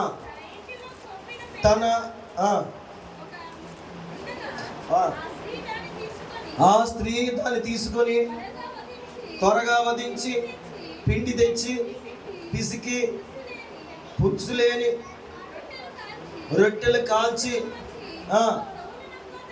సౌలునకు తన సేవకులు పెట్టింది. మరి భోజనం చేసి ఆ రాత్రి వెళ్ళిపోయారు. మీకు క్లుప్తంగా చెప్తాను, ఈ మాటలు ఇప్పుడు ఇలా చెప్తే మీకు అర్థం కాదు. సౌలు గారు ఒక ఆవిడ దగ్గరికి వెళ్ళాడు. ఆవిడ ఎవరంటే కర్ణ పిశాచి దగ్గర విచారణ చేసి ఆవిడే. ఎవరు ఆ స్త్రీ ఎవరు? జ్యోతిష్కాలు చెప్తుంది, సోది చెప్తుంది, శివ చెప్తుంది, ఇంకేం చెప్తుంది? కర్ణ పిశాచి దెయ్యంతో విచారణ చేస్తే అలాంటి స్త్రీ దగ్గరికి వెళ్ళాడు. స్త్రీ దగ్గరికి వెళ్ళి అన్నాడు, నాకు ఏం జరుగుతుందో తెలియట్లేదు, దేవుని విడిచిపెట్టేసాడేమో, నా బతికేలా ఉంటుంది నాకు తెలియట్లేదు, చెప్పండి అమ్మా అన్నాడు. తిరిగి వెళ్తే, మీరు ఈ మధ్యన వీడియో చూస్తున్నారా? అంటున్నావు కాబట్టి చూసారా? వీడియోలో చూసారా మీరు? ఒక అమ్మాయి యవనస్తురాలు మీలాంటి అమ్మాయి ఇలాగ చూసారా? వాళ్ళు పంపిస్తారు కాదు వీడియోలో చూడండి. అంటే వాడి మీద దేవత వస్తుందంటే పోతుందంట. పక్కన అట్లా సబ్జెక్ట్. వెళ్ళాడు సౌలు వెళ్ళి అంటున్నాడు, కర్ణ పిశాచాలు తంత్ర కూడా దాని దగ్గరికి వెళ్ళి ఎవరితో మాట్లాడంటే సౌలు అంటాడు, నాకు సమూయేలుతో మాట్లాడాలని ఉంది. సమూయేలు కోసం అవి తంత్రాలు మితంత్రాలు చేసేవాడికి సమూయేలు వచ్చాడు. నన్ను ఇబ్బంది పెడుతున్నాడు అన్నాడు వచ్చి. సమూయేలు నా బతికేంటో నాకు అర్థం కావట్లేదు, భవిష్యత్తు తెలియలేదు, నాకు రాజ్యం ఉంటుందా ఊడిపోద్దా అడిగితే సమూయేలు చెప్పాడు, నిశ్చయముగా నీకు రాజ్యం పోతానడిగా మాట్లాడేసాడు. ఒక్క మాటలు నిర్వచనం చెప్తున్నా మాట. అయిపోయింది, నీ సీన్ అయిపోయింది అన్నాడు. వెంటనే ఆ మాట విన్నటువంటి సౌలు అక్కడే ఆ స్త్రీ ఇంటి దగ్గర పడిపోయాడు, నేల పడిపోయి బలం లేకుండా ఉన్న కారణం చేత. ఏ స్త్రీ అంటే ఈ కర్ణ పిశాచాలు దెయ్యాలతో ఉన్నటువంటి ఆ స్త్రీ. సౌలు పడిపోయాడని గుర్తిరిగి భయపడి దేవారాత్రములు లేవకుండా చచ్చిన వాడికి ఉన్నాడని చెప్పి భయపడి పిండి తీసుకుని పశువుని వధించి సౌలు యొక్క సేనకును ఆహారం పెట్టిన తర్వాత వీళ్ళకి బలం వచ్చి లేచి అక్కడి నుండి వెళ్ళిపోయారు. ఒక మాట చెప్పాలంటే ఆ దరిద్రాన్ని ఈ స్త్రీ ఏం చేసిందంటే, ఏ దరిద్రాన్ని? ఆ సౌలు దరిద్రాన్ని ఆమె ఇంటి నుండి తొలగించుకుంది. స్తోత్రాలు చెప్పండి. ఈ పిండి ఏంటంటే బలం ఇచ్చిన పిండి. చెప్పండి ఒకసారి గట్టిగా చెప్పండి. మొదటి పిండి ఏంటి? సమర్పణ పిండి. రెండవ పిండి బలము కలిగిన పిండి. దేవునికి స్తోత్రం కలుగుగా. హల్లెలూయా. అయితే ఒక మాట, ఎవరి దగ్గర బలం ఉంది, ఎవరి దగ్గర బలం లేదు. ఆ సౌలు శ్రేష్టమైన రాజు కుమార్తె దగ్గర ఉంటే అద్భుతము, శ్రేష్టమైన ఇజ్రాయేలు ప్రజల దగ్గర ఆహారం తింటే అద్భుతము. కానీ తినకూడని చోట, వెళ్ళకూడని చోట సౌలు వెళ్ళి ఆ ఇంట భోజనము చేయడమే కాదు, ఆ ఇంట పాపము కూడా చేసిన తీరు కనబడుతుంది. సోదరులారా, సామెతలు 5, సామెతలు 6, సామెతలు 7 ఇలా కొన్ని అధ్యాయాలు ఉన్నాయి. ఆ అధ్యాయాలు చదివితే ఒక స్త్రీ కనబడుద్ది. ఆమె పేరు జారస్త్రీ. ఏ స్త్రీ? స్త్రీ అమ్మ. ఏ స్త్రీ? జార స్త్రీ. నా కుమారుడా, జార స్త్రీ మార్గానికి వెళ్ళొద్దు, జార స్త్రీ చోట కలవద్దు, ఎందుకంటే నిన్ను పాడు చేస్తే నాశనం తీసుకెళ్ళిపోద్ది అని చెప్పాడు. ఆమె తన మృదువైన మాటల చేత, ఇదిగో నీకు ఆహారం పెడతానురా, సిద్ధపరుస్తానురా, మేకను కోస్తాను, పొట్టెళ్ళు కోస్తాను, వచ్చి కడుపారా తిను, మనసారా పాపం చేయి అని చెప్పి ఆ జార స్త్రీ ఏం చేస్తా తెలుసా, పిలుస్తుంది. అలాంటి ఆహారము, అలాంటి మనుషుల దగ్గరికి నువ్వు వెళ్ళొద్దు అని బైబిల్లో దేవుడు బోధించాడు. ఎలాంటి వారి దగ్గరికి వెళ్ళకూడదు, ఎలాంటి దగ్గర వరకు వెళ్ళకూడదు? గట్టిగా చెప్పండి. మాట అన్నాడు, నేను అత్తమాటలు తిట్టుకునే వాళ్ళ ఇంటికి వెళ్ళి మాంసం కూరలు తినడం కంటే, ఎవరింటికి వెళ్ళి తినమన్నాడు? ఏం తినమన్నాడు? నీ పురుగు వాళ్ళ ఇంటికి వెళ్ళి ఆకుకూరలతో తింటే బతుకు బాగుంటుంది అన్నాడు. బైబిల్లో తిండి కోసం వేసిన వాళ్ళు ఎవరున్నారు చెప్పండి? బాగా ఏమని ఇచ్చారు చెప్పండి? ఆ గుమ్మం దగ్గర కూర్చొని మాంసం లేదు మోసే నాసిపోన్నారు వచ్చండి. యాక్షన్ చేస్తే మీకు అర్థమవుతుంది. అక్కడ కూర్చుని అలా గుమ్మం దగ్గర ఏడ్చారండి. దేనికోసం ఏడ్చారు? గట్టిగా చెప్పండి, గట్టిగా చెప్పండి. మా అక్కగారు ముగ్గురు అమ్మాయిలు, అందులో ఒక ఆవిడ అలాగే ఏడ్చిందో సార్. 2 రూపాయలు మిక్చర్ ప్యాకెట్ తెలిసి ఎవరికన్నా ఒకప్పుడు? మీ కాలం మీకు తెలిసి ఉంటుందా? మీరు అప్పుడు పుట్టుండ్రు ఇంకా ఎవరు మాట్లాడతలేదు, లేకపోతే 2 రూపాయలు మిక్చర్ తెలదా మీకు తెలుసు. మీ కాలం రూపాయి ఉంటుంది, మా కాలం 2 రూపాయలు. ఆ మిక్చర్ ప్యాకెట్ కొనలేదని ఏడుతో కూర్చుంది. దరిద్రం ఏంటంటే మిక్చర్ ప్యాకెట్ కొన్న ఆ ముక్కుతోనే కాల్చిపోయిన దానితోనే వదిలేసి తినేస్తుంది. కొంతమంది తిండి కావాలి కదా, దీనికి కావాలమ్మా, నాకు దీనికి చచ్చిపోతానమ్మా, లేకపోతే దీన్ని తాగబోతుంది, ఆమ్లెట్ కావాలమ్మా, లేకపోతే నాకు గడవద్దమ్మా, ముద్ద వెళ్దమ్మా. తిండా తిను, ఉంటే తిను. అక్కడ ఏముందో తిను, ఏమీ లేదు దానికోసం పక్కనకి, ఉన్నదాన్ని సమృద్ధిగా తిను. నీ తిండి మీద పడి ఆడతాడా, కానీ లేని కోసం నువ్వు ఆడొద్దని చెప్తున్నా. స్తోత్రం చెప్పండి. ఇదే పిండి బలమిచ్చే పిండి. మరలా చెప్పండి, ఏ పిండి ఇది? ఏ పిండి ఇది? సంసోను అది బలమిచ్చే పిండో పాడు చేసే పిండో తెలియక దెలీలీ దగ్గరికి వెళ్తే తింటా ఉండేవాడు. ఈ దెలీలీ ఏం చేసేది? శుభ్రంగా ఆహారం పెట్టి మద్యం బాగా పోస్తూ ఉండేది. ప్రియ సహోదరులారా, నేను మాట చెప్తున్నాను, నీకు బలం ఇచ్చే పిండి ఒక స్త్రీ దగ్గర లేదు. నా కుమారుడా, ఎక్కడున్న మాటలో? సామెతల 30 చివరి అధ్యాయాలు కనబడతాయి. నా కుమారుడా, నీ బలమును అనగా నీ పిండిని, నరణ మాటలు తమ్ముళ్ళు, నీ బలమును, బలం అన్నక్కడ పిండి అని ఎట్టుకోండి, పిండి అన్నక్కడ బలం అని ఎట్టుకోండి. నీ బలమును స్త్రీలకు ఇవ్వద్దు అంటే 24 గంటలు అదే తలంపులతో బతకండ్రావు రే.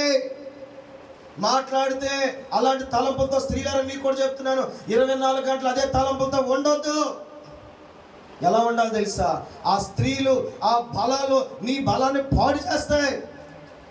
అందుకే నా కుమారుడా, ఇదిగో చదవండి మాట, నీ బలమును స్త్రీకి ఇవ్వద్దు. రాజులు నశింపు చేసే స్త్రీలతో సహవాసం చెయ్యొద్దు. ద్రాక్షారసము తాగమని రాజులకు తగదు. నీకు కూడా ఏం తగదు తెలుసా? నీ బలమును వేరే వాళ్ళకి ఇవ్వడం తగదు. నీ బలమును ఎవరికి ఇవ్వాలంటే యేసయ్యకి ఇవ్వాలి. అంటే నీ బలమైన పిండిని, నీలో ఉన్న బలము అనే పిండి ముద్దను యేసయ్యకి ఇవ్వాలి. నీ బలాన్ని ఎవరికి ఇవ్వాలి? గట్టిగా చెప్పండి, కొంచెం గట్టిగా చెప్పండి. హల్లెలూయా. సమర్పణ ఎవరు చేసింది? ఇవిడి పిండి ముద్ద అనగా సమర్పణ అని చెప్పాను. రెండోది ఏంటంటే నీ బలము కూడా యేసయ్యకే ఇవ్వాలి. స్తోత్రాలు చెప్పండి. హల్లెలూయా. ఇప్పుడు నడవగలుగుతున్నావు, మాట్లాడగలుగుతున్నావు, పరిగెత్తగలుగుతున్నావు. ఈ పొరుగు, ఈ మాట, ఈ పోరాటము యోగ్యులైన వారి వరకు మనం చెల్లించగలిగితే, ఈ బలమును యేసయ్య కొరకు వాడుకోగలిగితే, మనం బలహీనమైనప్పుడు యేసయ్య మనల్ని బలపరిచే దేవుడై ఉన్నాడు. నీకు బలం ఉందని ఆ బలం తీసుకెళ్లి నరులకు ఇవ్వద్దు, మనుషులకు అప్పచెప్పొద్దు. నీ బలాన్ని బలవంతుడైన దేవుని వైపు మళ్ళించండి.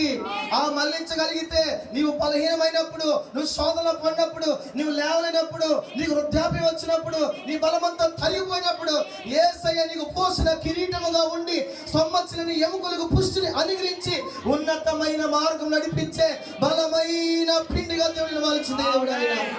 హల్లెలూయా. మరొక బైబిల్లో ఒక చక్కని మాట రిఫరెన్స్ మీకు చూపించడం ముందుకు వెళ్ళిపోతాను. ఒక వృక్షం దగ్గర ఏలియా నిస్సహంతో పడుకొని ఉన్నాడు. బదిరి వృక్షం పడిపోయాడు. అక్కడ పరిగెత్తలేక సొమ్మసిల్లిపోయి పడుకున్నాడు. అక్కడికి ఒక దేవుని దూత వచ్చింది. దేవుని దూత వచ్చి చెప్తుంది, పిండిని కలిపి రొట్టెలు చేసి ఆ రొట్టెలు తినిపించంటే నీ శక్తికి మించిన పని నీకు ఉంది. ఏం చెప్తుంది తల్లి? ఈ స్త్రీ దగ్గర తినే ఆ రొట్టె ఇంతే బలమిస్తే దేవుని ద్వారా వచ్చినటువంటి అప్పములను, దేవుని ద్వారా వచ్చినటువంటి దూత పిసికిన పిండి ముద్దలు తిన్నటువంటి ఆ రొట్టెని తిన్నటువంటి ఏలియాకు కలిగింది ఏంటంటే శక్తికి మించిన పని ప్రభు అప్పచెప్పాడు. నువ్వు దేవుని వాక్యాన్ని భుజించాలి. దేవుని వాక్యాన్ని భుజించినప్పుడు ఈ లోకపరమైన భోజన పదార్థముల కంటే అధికముగా అది దేవుని వాక్యము నీ ప్రాణాత్మ దేహాలకు దూరిపోయి నీకు బలాన్ని ఇస్తుంది. వచ్చి నాతో చెప్తుంది, అన్నయ్య నాకు పొద్దున ఒక దర్శనం వచ్చింది అన్నయ్య. ఒక పెద్ద పాత్ర ఇక్కడ ఉంది. ఆ పాత్రలో నీళ్లు ఉన్నాయి, పాత్ర నీళ్ళు ఉన్నాయి. రాజులు వాడే పెద్ద ఖడ్గం, పెద్ద కత్తి అన్నయ్య అందులో ఉంది. చెల్లిని అడిగాను, చెల్లి నీరు దేనికి సాదృశ్యం అమ్మా? వాక్యం అనియా. ఖడ్గము దేనికి సాదృశ్యం అనియా? దేవుని వాక్యం అనియా. అంటే మన మందిరములో ఏముంది తల్లి? వాస్తవమైన సత్యమైన దేవుని బోధ ఇక్కడ ఉంది. దేవునికి స్తోత్రం కలగా. ఈ కొండ అనే సంఘములో ఏముందో తెలుసా? యేసయ్య జీవము గల ఆయన వాక్యము ప్రజ్వలించబడుతుంది. ఈ సంఘం మృతతుల్యమైన సంఘము కాదు. ఈ సంఘం మనుషుల పద్ధతితో కట్టబడిన సంఘము కాదు. ఈ సంఘము దేని చేత కట్టబడిందంటే జీవము గల యేసయ్య వాగ్దానమును బట్టి కట్టబడిన సంఘం. ఇక్కడ వాక్యాలకి కొరత ఉండదు.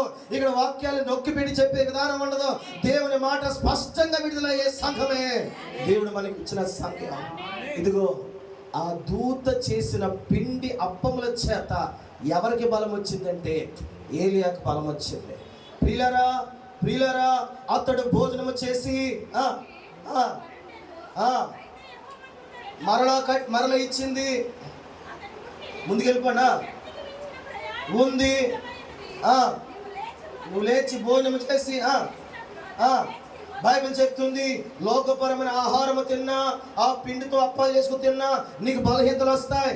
కానీ ఇదిగో మనుషుడు రొట్టె వల్ల మాత్రమే కాక బైబిల్ చెప్తున్న సత్యం ఏంటంటే ఇదిగో నా దేవుని నుండి వచ్చే ప్రతి మాటను బట్టి మనిషి బ్రతకగలుగుతాడు. దేవునికి స్తోత్రం. మనిషి తిని ఆ రొట్టెని బట్టి మనిషికి జీవము కొంతసేపే. కానీ యేసయ్య పెట్టే ఆహారం ఏదైతే ఉందో అది జీవాహారము. దేవుడు అన్నాడు, జీవాహారమును నేనే అన్నాడు. ఆ ఆహారము తినేలాగా మనం మార్చబడాలి. ఇంకొక మాట, మనం చూచినప్పుడు ఒక మంచి ఆహారం చూచినప్పుడు ఆకలి ఎలాగైతే మన కడుపుకు వేస్తుందో, ఇంద్రియాలన్నీ కూడా ఎలాగైతే దాని మీద తృష్ణ వెళ్తుందో, మనం చూచేసరికి దేవునికి తృష్ణ పుట్టాలి, దేవునికి కోరిక పుట్టాలి. ఈ పిండే నా పరిచర్యకు బలమైన పిండే. ఈ పిండే నా కొరకు బలమైన పిండే. ఈ పిండే నా కొరకు పరిగెత్తే పిండి. ఈ పిండి నా కొరకు సువార్త ప్రకటించే పిండి అని ప్రభువుకే బలం వచ్చే పిండిగా మన ముందుముగాక. మొదటి పిండి సమర్పణ పిండి, రెండవది బలపరిచే పిండి, మూడవది ఇంకా చివరికి వెళ్తాను. 2వ సమూయేలు గ్రంథము 13వ అధ్యాయము 9వ వచనం. కొద్దిగా నాకు వాటర్ ఇవ్వండి. 2వ సమూయేలు గ్రంథము 13వ అధ్యాయము 9వ వచనం.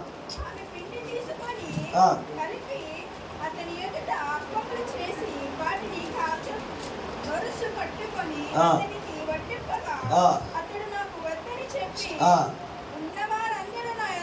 పొమ్మని చెప్పాడు. చాలండి, అక్కడ తాపండి. ఆ స్టోరీ మీకు నేను చెప్పేస్తాను. అక్కడ ఒక వ్యక్తి ఉన్నాడు, దావీదు కొడుకు. దావీదు కొడుకు పేరు ఒకడు అమ్నోను అని పేరు చెప్పండి. అమ్నోను.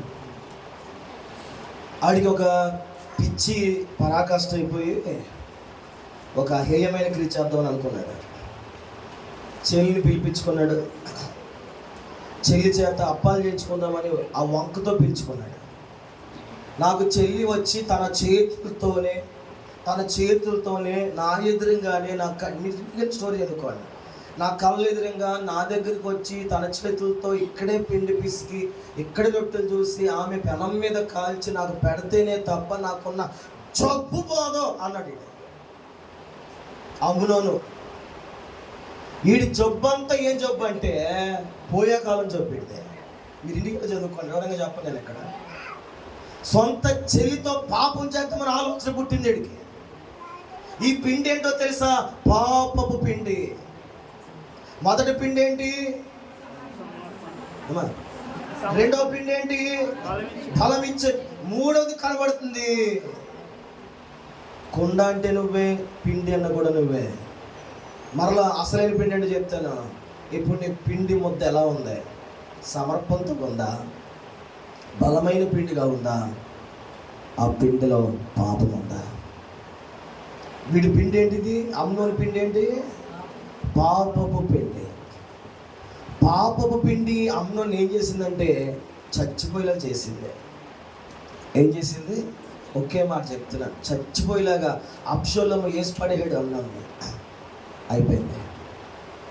కాబట్టి ప్రేమతో చెప్తున్నాను, అలాంటి పిండి ముద్దలుగా మనం ఉండకూడదు. ఎలాంటి పిండి ముద్దలు ఉండకూడదు?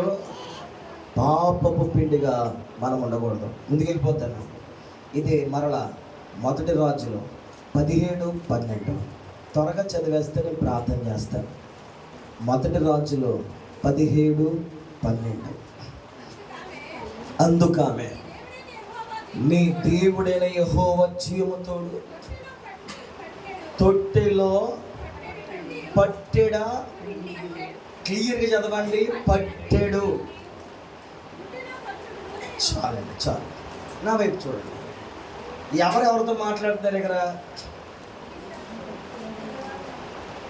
ఏం చెప్తున్నారు? ఏం చెప్తుంది ఆవిడ? దైవజనుడా, నా దగ్గర బహు విస్తారమైన పిండి నా దగ్గర లేదు నాన్న. పెద్ద పిండి ఆవిడ దగ్గర లేదట్రా. ఎంత ఉందో తెలుసా? నా చేతిలో పెడితే చేతికి వచ్చేది పట్టెడు పిండి మాత్రం ఉంది. ఎంత ఉంది? పట్టెడు పిండి. కొంచెం నూనెలో, బుడ్డిలో కొంచెం నూనె ఉంది అని చెప్పాడు. తర్వాత చదవండి. నా యొద్ద ఉన్నవే కానీ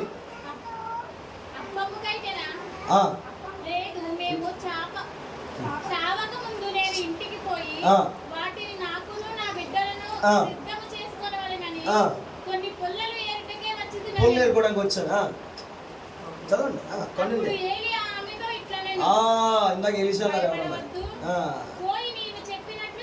స్తోత్రం, హల్లెలూయా. ఏంటంటే మీకు అందరూ తెలిసిన మాట, ఏలియా గారు ఎలాంటాడు?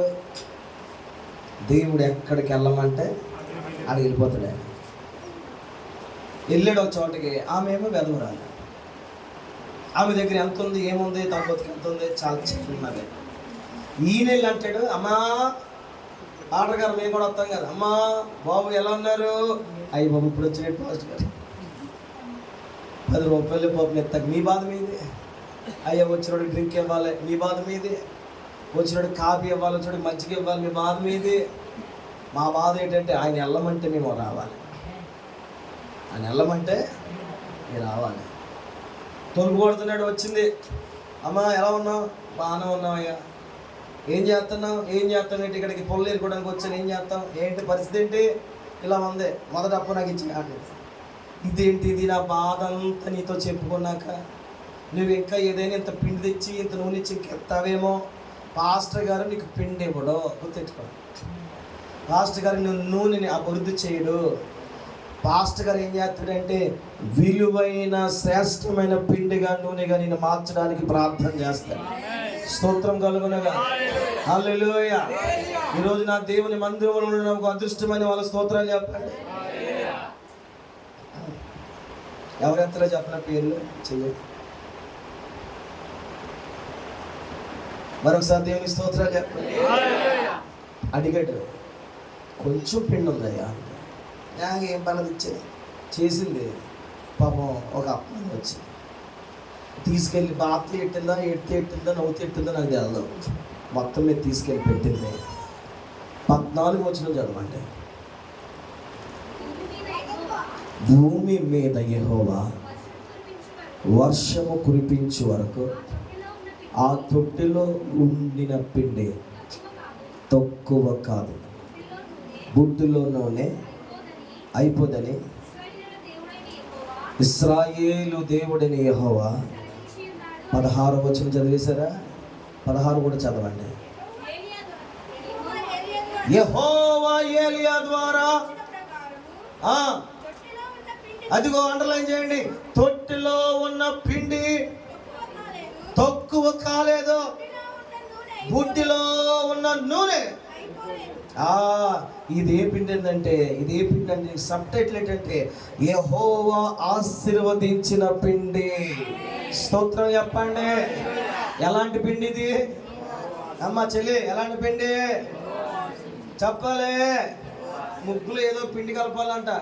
ఏం పిండి కలుపుతారు ముగ్గులు? ఎలా వస్తుందంట ముగ్గు?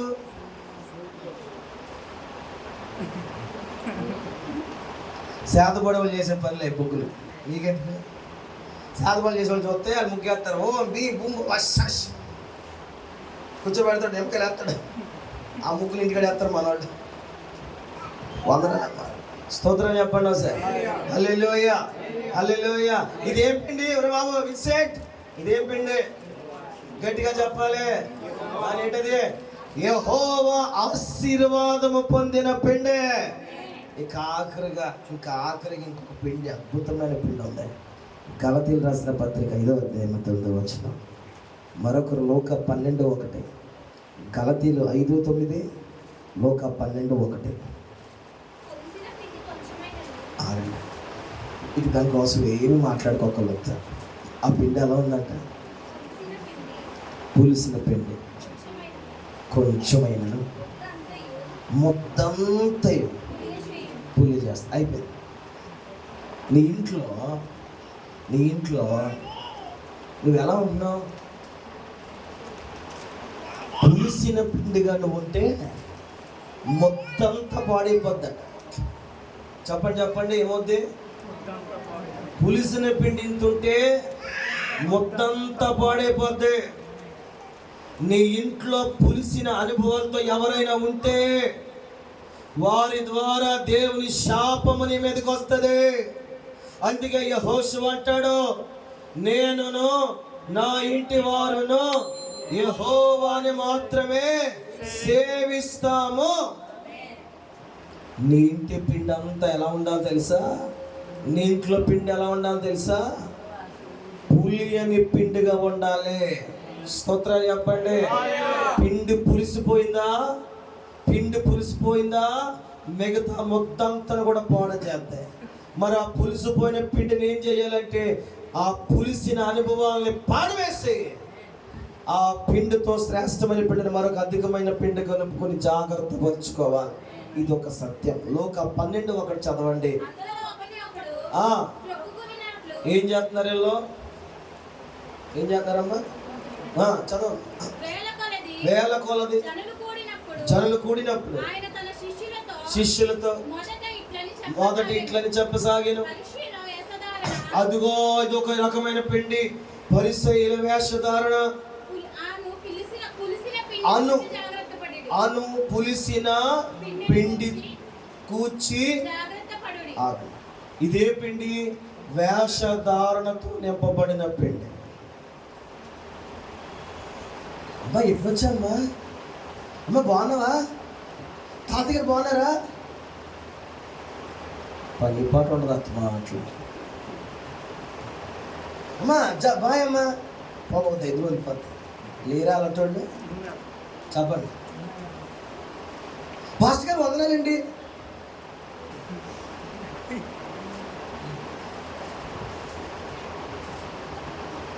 ఇది ఒక పిండి. అమ్మ బాగాలేదా నీకు? అయ్యో అయ్యో, నలుగురు ఉన్నప్పుడు కొత్త బాగాలేదు, అయిపోయి పోయాక ఇదో రకం వ్యాసం. వీళ్ళందరినీ ఎలా అంటారంటే వేషధారులు అంటారన్న. ఎలా అంటారు? గట్టిగా చెప్పండి. ఇది ఏ పిండి? ఇది వేషధారణతో నింపబడిన పిండి.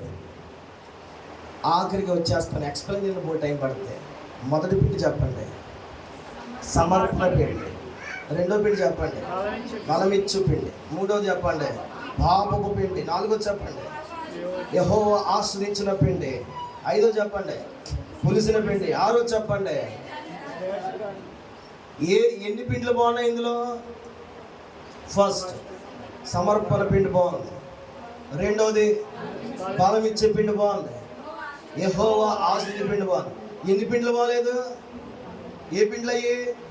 పాప పిండి, పులిసిన పిండి, వేసిన పిండి. పిండి బాగలేదా? పిండిలో పరిస్థితి బాగలేదా? పిండి ఒకటే, గుర్తెట్టుకోండి. పిండి ఒకటే, పిండిని వాడే విధానమే బాగలేదు. కొండ ఒకటే చెప్పండి, పిండి ఒకటే. పక్కన పొదమే చెయ్యండి, సరదాగా మాట్లాడుకోండి. చాలాసేపు మాట్లాడుకుంటూ పిండి ఒకటే అని చెప్పండి. రే కొండ కూడా ఒకటే అని చెప్పండి. మళ్ళా చెప్పండి, పిండి ఒకటే, కొండ ఒకటే. ఒకప్పుడు 10 మంది ఒక కుండలో తినేవారండి. అయ్యి బాబు ఎంత బాగుండేదండి, సస్యశ్యామలంగా ఉండేదండి ఇల్లు. పెళ్ళిలోగానే అంట దేవుడే, వస్తావా సత్తవా, నాకంటే మీ అమ్మ ఎక్కువ, నాకంటే మీ బాబు ఎక్కువ, సావు అయితే మీ బాబుతో సావు, ఎంత సావు, నేను పాటనాలంటే. బాబు ఈయనేమో అంటించుకోడు కదా, మరి లేనిది పోయింది అని అంటించుకోడు కదా. ఆగే బాబు వచ్చేస్తాను, ఆగే. కొండ మారిపోయింది. ఇప్పుడు ఏం మారిపోయింది? కొండ మారిగానే ముఖం మారిపోతే, బతుకు మారిపోతే, తీరు మారిపోతే, రకరకాలుగా అయిపోతే. కొండలు మార్చకండి అమ్మోయ్, దండాలు పెడతాను. స్తోత్రాలు చెప్పండి. ఒకే కొండలో తినాలి మనం అందరం. అదే ప్రభు యేసుక్రీస్తు వారి సంఘం అనే కొండ. స్తోత్రాలు చెప్పండి. హల్లెలూయా. కొండ మారిందా? కొండలో గుణాలు మారాయా? కొండ గుణం ఉంటుందా? దీన్ని బట్టి వచ్చిందా గుణం? పుట్టినట్టునే మన పాపాత్ములమా? చెప్తాడు. పుట్టినట్టునే మనిషి పుట్టగానే సెల్లో పాపం చూస్తాడా? చేతులతో పాపం చేస్తాడా? మాటలతో పాపం ఆడతాడా? ఏమి ఉండదు కదా. ఎలా ఉంటాడు? పుట్టినట్టునే దేవుడు స్వరూపంలో ఉంటాడు. పాపం ఎరగని అంటారు కదా, పసి పిల్లలు పెట్టి కొట్టేస్తున్నావే. ఈవిడ కొడతా తప్పకూడదు, ఎదురు కొడతా తప్పొచ్చారు. స్తోత్రాలు చెప్పండి. ఈవిడతో తప్పకూడదు, ఎదురుతో తప్పొచ్చారు. స్తోత్రాలు చెప్పండి. పసిపిల్లోడు బాబు, పసిపిల్లోడు ఏం చేయకూడదు? మరి కొట్టకూడదు, తిట్టకూడదు. వినండి వాక్యం, వినండి సోదరులారా. ఈరోజు మనము కూడా ఎలాంటి వారు ఉండాలో తెలుసా? ఎలాంటి కొండగా ఉండాలో తెలుసా? చిన్న పిల్లాన్ని నా యొద్దకు రానివ్వండి అని కొండల్లాగా మనం ఉండాలి. అంటే ఒక మాటలో చెప్తారు, స్వార్థము, అసూయ, కక్ష, లోపత్వము, పాపము ఏ మాత్రము కూడా మన జీవితంలో ఉండకుండా గుణం ఎరిగినటువంటి, ఏ గుణం ఎరగాలి తెలుసా? దేవుని గుణం ఎరిగిన కొండలా మనం ఉండాలి. ఈ కొండను ఎలా మలుచుకోవాలంటే యేసయ్యకు అనుకూలంగా మార్చుకోవాలి. కొండను 3:2 చెప్పాను. పిండి ముద్ద ఎలాంటి పిండిగా ఉండాలి?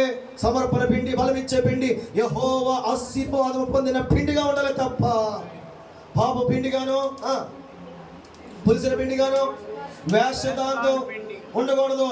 ఇప్పుడు ఇన్ని పిండిలు, ఇన్ని కొండల కోసం ఆడుకున్నాం కదా. ఇంతకీ ఎలీషా వేసిన పిండి ఏంటి? సమర్పణ పిండి వేయడా? ఆలోచించండి. ఫైనల్ క్వశ్చన్, ఇప్పుడు టైటిల్ పడిపోతే పేర్లు. రెండోది, బలమిచ్చి పిండి వేయడా? యెహోవా ఆశ్రయించిన పిండి వేయడా? ఎక్కడ చూపించు. ఆగండి, మీరు కానీ చెప్తున్నారు. కానీ స్వామి ప్రవక్త అయినటువంటి ఎలీషా వేసిన పిండి సమర్పణ పిండి కాదు. తర్వాత ఎలాంటి పిండి కాదు? ఇంకో పిండి ఏం కాదు. ఎలా చెప్తున్నారయ్యా అంటే సమర్పణ పిండి ఒకసారి పనిచేస్తుంది, అంటే సమర్పణ వెళ్ళిపోద్ది పక్కన. బలం ఇచ్చే పిండి ఏంటిది? విషయాన్ని బాగు చేయదు, చేతిని బాగు చేయదు కదా. చేతి బాగు చేస్తే బలం చేసే సంబంధం ఉందా? కాదు, లాజిక్ లేదు. ఆశీర్వాద పిండి ఏంటి? అభివృద్ధి అవుతుంది పిండి, అంతే. నా మాట మీకు అర్థమైందా? పిచ్చిగా మాడుతున్నారా? గజిపిచ్చిగా మాడుతున్నారా? వినండి, స్తోత్రాలు చెప్పండి. సమర్పణ పిండి కుండలో ఉన్న విషయాన్ని మాన్పదో, మరలా బలమిచ్చే పిండి కొండలో విషము తీయదు. ఉన్న సమస్య ఏంటంటే కొండలో జబ్బు ఉంది, కొండలో విషం ఉంది. విషము తీసే పిండి కావాలి, జబ్బు తీసే పిండి కావాలి. ఆ పిండి సమర్పణ పిండి కాదు, ఆ పిండి యెహోవా ఆశీర్వాద పిండి కాదు, ఆ పిండి బలమిచ్చే పిండి కాదు. ఆ పిండి ఎవరంటే కొండలో విషం పోవాలంటే, కొండలో జబ్బు పోవాలంటే ఆయనే పిండిగా కొండలో పడాలి. ఆమేన్. ఆయన పడితేనే, పడిన ఆయన కరిగిపోతేనే, పడిన ఆయన కొరత కలిసిపోతేనే ఆ కొండ కూరలో విషం ఉండదు, ఆ కొండ కూరలో జబ్బు ఉండదు. నీ దేహంలో జబ్బు ఉందా? స్వస్థపరిచే యేసయ్య పిండిని ఆహ్వానించు. కుటుంబంలో ఇబ్బందులు ఉన్నాయా? బాగు చేసే యేసయ్యను ఆహ్వానించు. ఆ పిండిని బాగు చేసే పిండిని ఆహ్వానించు. పరిస్థితులు ఎలా ఉన్నా ఒక మాట చెప్తున్నాను, విషాన్ని తీసే ఏకైక పిండి, విషమును తీసే ఏకైక పిండి, విషమును తీసే, మరలా చెప్తున్నాను, ఏకైక పిండి పేరు యేసయ్య. గట్టిగా చెప్పండి. విషము తీసే పిండి పేరు చెప్పండి, గట్టిగా చెప్పాలి. నా కొండలో ఉన్న విషాన్ని తీసివేసే పిండి యేసయ్య. నా కొండ జబ్బు, నా కొండలో ఉన్న జబ్బుని తీసే పిండి పేరు యేసు. ఆ యేసయ్య మనలోకి వచ్చిన తర్వాత మనలో పోవలసినవి పాపపు కొండ, పొలిసిన కొండ వేస్తారు. పోయి రావలసిన కొండ అనుభవాలంటే సమర్పణ కొండ, బలమిచ్చే కొండ, యెహోవా ఆశీర్వాదింపబడిన పిండిగా మనం మార్చబడాలి. ఆమోసు 4:5 చిన్న మాటలు చదువుకుని ప్రార్థన చేద్దాం. ఆమోసు 4:5. నేను బైబిల్ మూస్తాను, ఇక చదవండి, మాటలు చదవండి. పులిసిన పిండితో ఏమండి? స్తోత్రార్పణ అర్పించుడు. ఈరోజు ఒక మాట చెప్తున్నాను, మనలో చాలామందికి పులిసిన పిండి అనుభవాలు చాలా ఉన్నాయి. ఎవరెవరు ఉన్నారో నేను చెప్పను, నీలో నాలో కూడా ఉన్నాయి చాలా. కోపమని, తాపమని, గర్వమని, అసూయని, కక్ష కూడా ఉన్నాయి. కానీ ఇదే పిండితో నువ్వేం చేయాలి తెలుసా? స్తోత్రార్పణ, అర్పణ అన్న కాడ బైబిల్లో లేదు కానీ మొబైల్ ఫోన్లో ఉంది. దాని పక్కన దహించాలి అని ఉంది, మీకు మొబైల్లో కనపడుతుంది. కింద బుక్ నోట్లో దహించుడి అని ఉంటుంది. అర్పణ అంటే దహించుడు. మరలా చెప్తున్నాను, కొన్ని అర్పణలు దహించాలి, కొన్ని అర్పణలు హోమముగా ఇవ్వాలి, కొన్ని అర్పణలు చిందించాలి. 3 రకాల అర్పణలు ఉంటాయి. అయితే ఇప్పుడు మనం చేయవలసిన ఒక అర్పణ ఉంది. ఏంటి అర్పణ అంటే పులిసిన పిండిని స్తోత్రాలు చెబుతూ దహించాలి. నా మాట మీకు అర్థమైందా? పులిసిన అనుభవాలు నీలో చాలా ఉన్నాయి. ఈ అనుభవాలు గుర్తినటువంటి నీవు ఇప్పుడు దేవునికి స్తోత్రాలు చెప్తూ దేవునికి ధూపమేస్తూ నీలో పులిసిన అనుభవాల్ని దహించి వేయాలి. అలా దహించి వేస్తే యేసయ్య నిజమైన అగ్నిగా నీ ప్రకారములుగా తోడుగా ఉంటాడు. ఆమె చెప్పండి. నీవు వాడిని దహించి వేయగలిగితే యేసయ్య నీ కొరకు దహన బలి పశువుగా మార్చబడిన దర్శనము నువ్వు పొందుకోగలుగుతావు. ఈ మాట చెప్తూ ముగిస్తున్నాను. యేసయ్య నీ కొరకు దహన బలిగా అర్పించబడిన దర్శనం వైపు అప్పుడే నువ్వు అడుగులు వేయగలుగుతావు. ఎప్పుడంటే పులిసిన పిండిని స్తోత్రముల చేత నువ్వు దహించినప్పుడే దహన బలిగా మార్చబడిన ఏకైక వధువు పశువుగా, గొర్రెపిల్ల పశువుగా యేసయ్య ఏదైతే అనుభవించాడో ఆ దర్శనంకి వెళ్ళాలంటే పులిసిన పిండి దహించి వేయాలి నీలో నాలో. అర్థం చేసుకుని లేచిపోయాలి, అర్థం చేసుకుని లేచిపోయాలి. ఈరోజు చేయవలసింది ఒకటే, పులిసిన పిండి స్తోత్రముల ద్వారా దహించి వేయాలి. ప్రార్థించండి, నోరు తెరిచి. ఇప్పుడు ప్రార్థించవలసిన సమయం, ఇప్పుడు ప్రార్థించవలసిన సమయం. ఒక 10 నిమిషాల కూటమైపోద్ది. కూటమవడం గొప్ప కాదు, ముఖ్యం కాదు. పులిసిన పిండి దహించబడాలి, పులిసిన పిండి దహించబడాలి.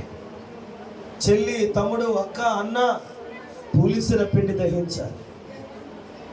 నోరు తెరిచి ప్రార్థించాలి, హృదయం తెరిచి ప్రార్థించాలి.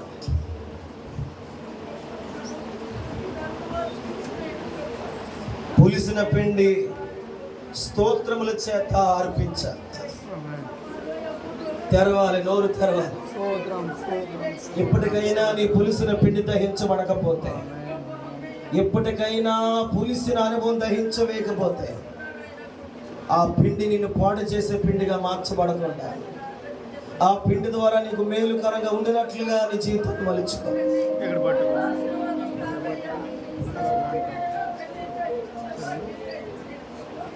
స్తోత్రం. అందరూ స్వరాలు తెరిచి దేవుని ప్రార్థించండి. ఇది ప్రార్థించవలసిన సమయం, ఇది ప్రార్థించవలసిన సమయము. దేవుడు నీతో మాట్లాడాడు అని అనిపిస్తుంది. పులిసిన పిండిని దహించండి. కొండ మంచిదే, పిండి కూడా మంచిదే. పులిసిపోతుంది, పాడైపోతుంది. కారణం ఏంటో తెలుసా? దేవుని గుణమెరక, నీ గుణము ద్వారా నువ్వు పని చేస్తున్నావు కాబట్టి కొండ పాడైపోతుంది, పిండి పాడైపోతుంది. దేవుని సంఘంలో ఒక నిమిషం ప్రార్థన.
అందరు స్వరాలతో చొక్క ప్రభువా, పులిసిన పిండిని దహించలేదు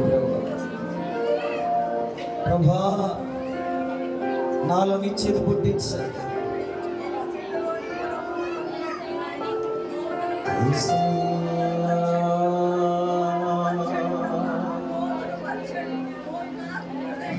యేసుని మించిన మిత్రుడు నాకిలలోగా నిపించరని,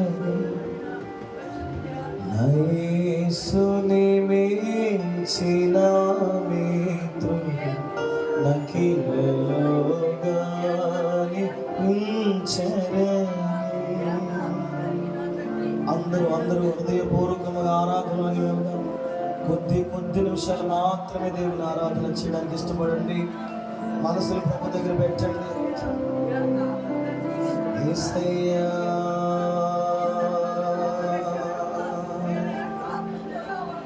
తండ్రి నీకు స్తోత్రం స్తోత్రం. హల్లెలూయా హల్లెలూయా హల్లెలూయా హల్లెలూయా హల్లెలూయా హల్లెలూయా హల్లెలూయా. శ్రమలైనను శ్రమలైనను బాధలైనను హింసైన వస్త్రహీనత వస్త్రహీనత ఉపద్రవములు ఖడ్గములైన యేసుని ప్రేమ నుండి నన్ను ఎడబాపేటి వారెవరు. యేసుని ప్రేమ నుండి నన్ను ఎడబాపేటి యేసుని వెంబడింతునని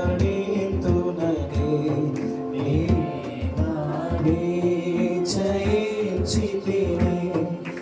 వెనుదిరుగా వెనుకాడ యేసును గెలిచిన స్వరాదరిచి వెనుదిరుగా వెనుకాడ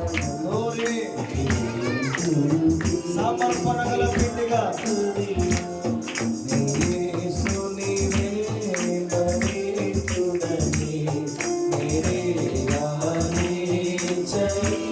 అందరం కలిసి వెనుదిరుగా వెనుకాడ యేసును గెలిచిన స్తుతిలో. నా ముందు సిలువ నా ముందు సిలువ నా వెనుకలో కాశలు నాదే నాది. నా మనసులో ప్రభు నా మనసులో ప్రభు నా చుట్టూ తిరుగుతున్నవాడు. మరోసారి నా ముందు సిలువ నా ముందు సిలువ నా వెనుకలో కాశలు నాది. నా మనసులో ప్రభు నా మనసులో ప్రభు నా చుట్టూ తిరుగుతున్నవాడెవరు. యేసుని వేచి ఆడాలి.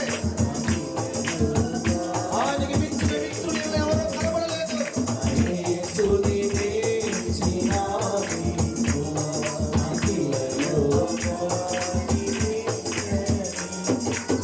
కరువులైనను కలుగులైనను కలతలైనను కలసి రాని. కలిమిలేములు కలిమిలేములు కలవరములు కలిగినాను. కరువులైనను కరువులై సమర్పణ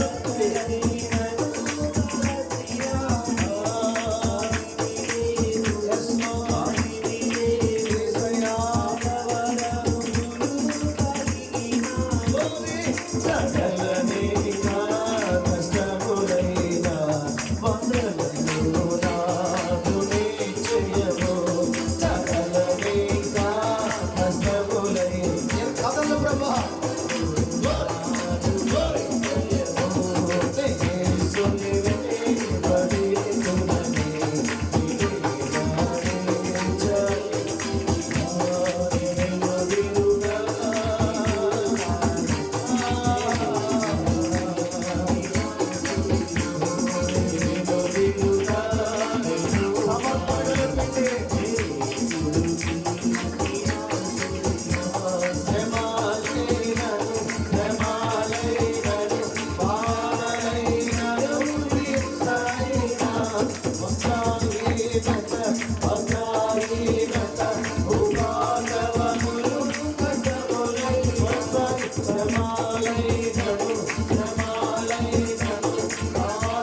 యేసులో ప్రభు నా చుట్టూ తిరుగుతున్న వారెవరు నా యేసుని మించిన మిత్రుడు నా పిల్లలు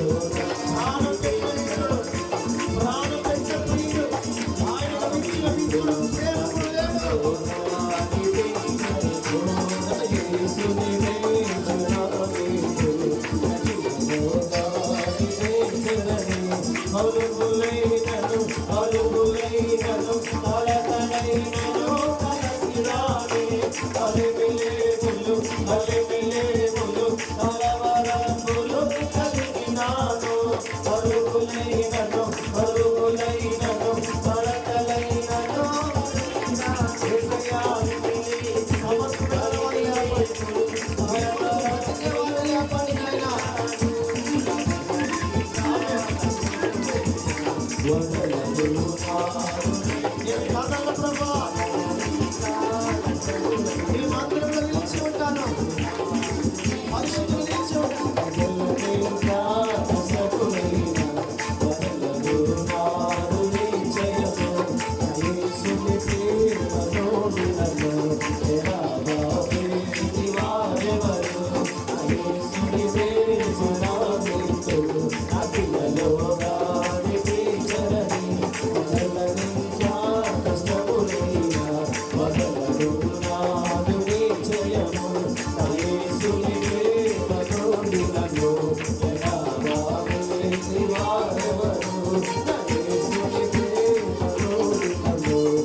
Hallelujah.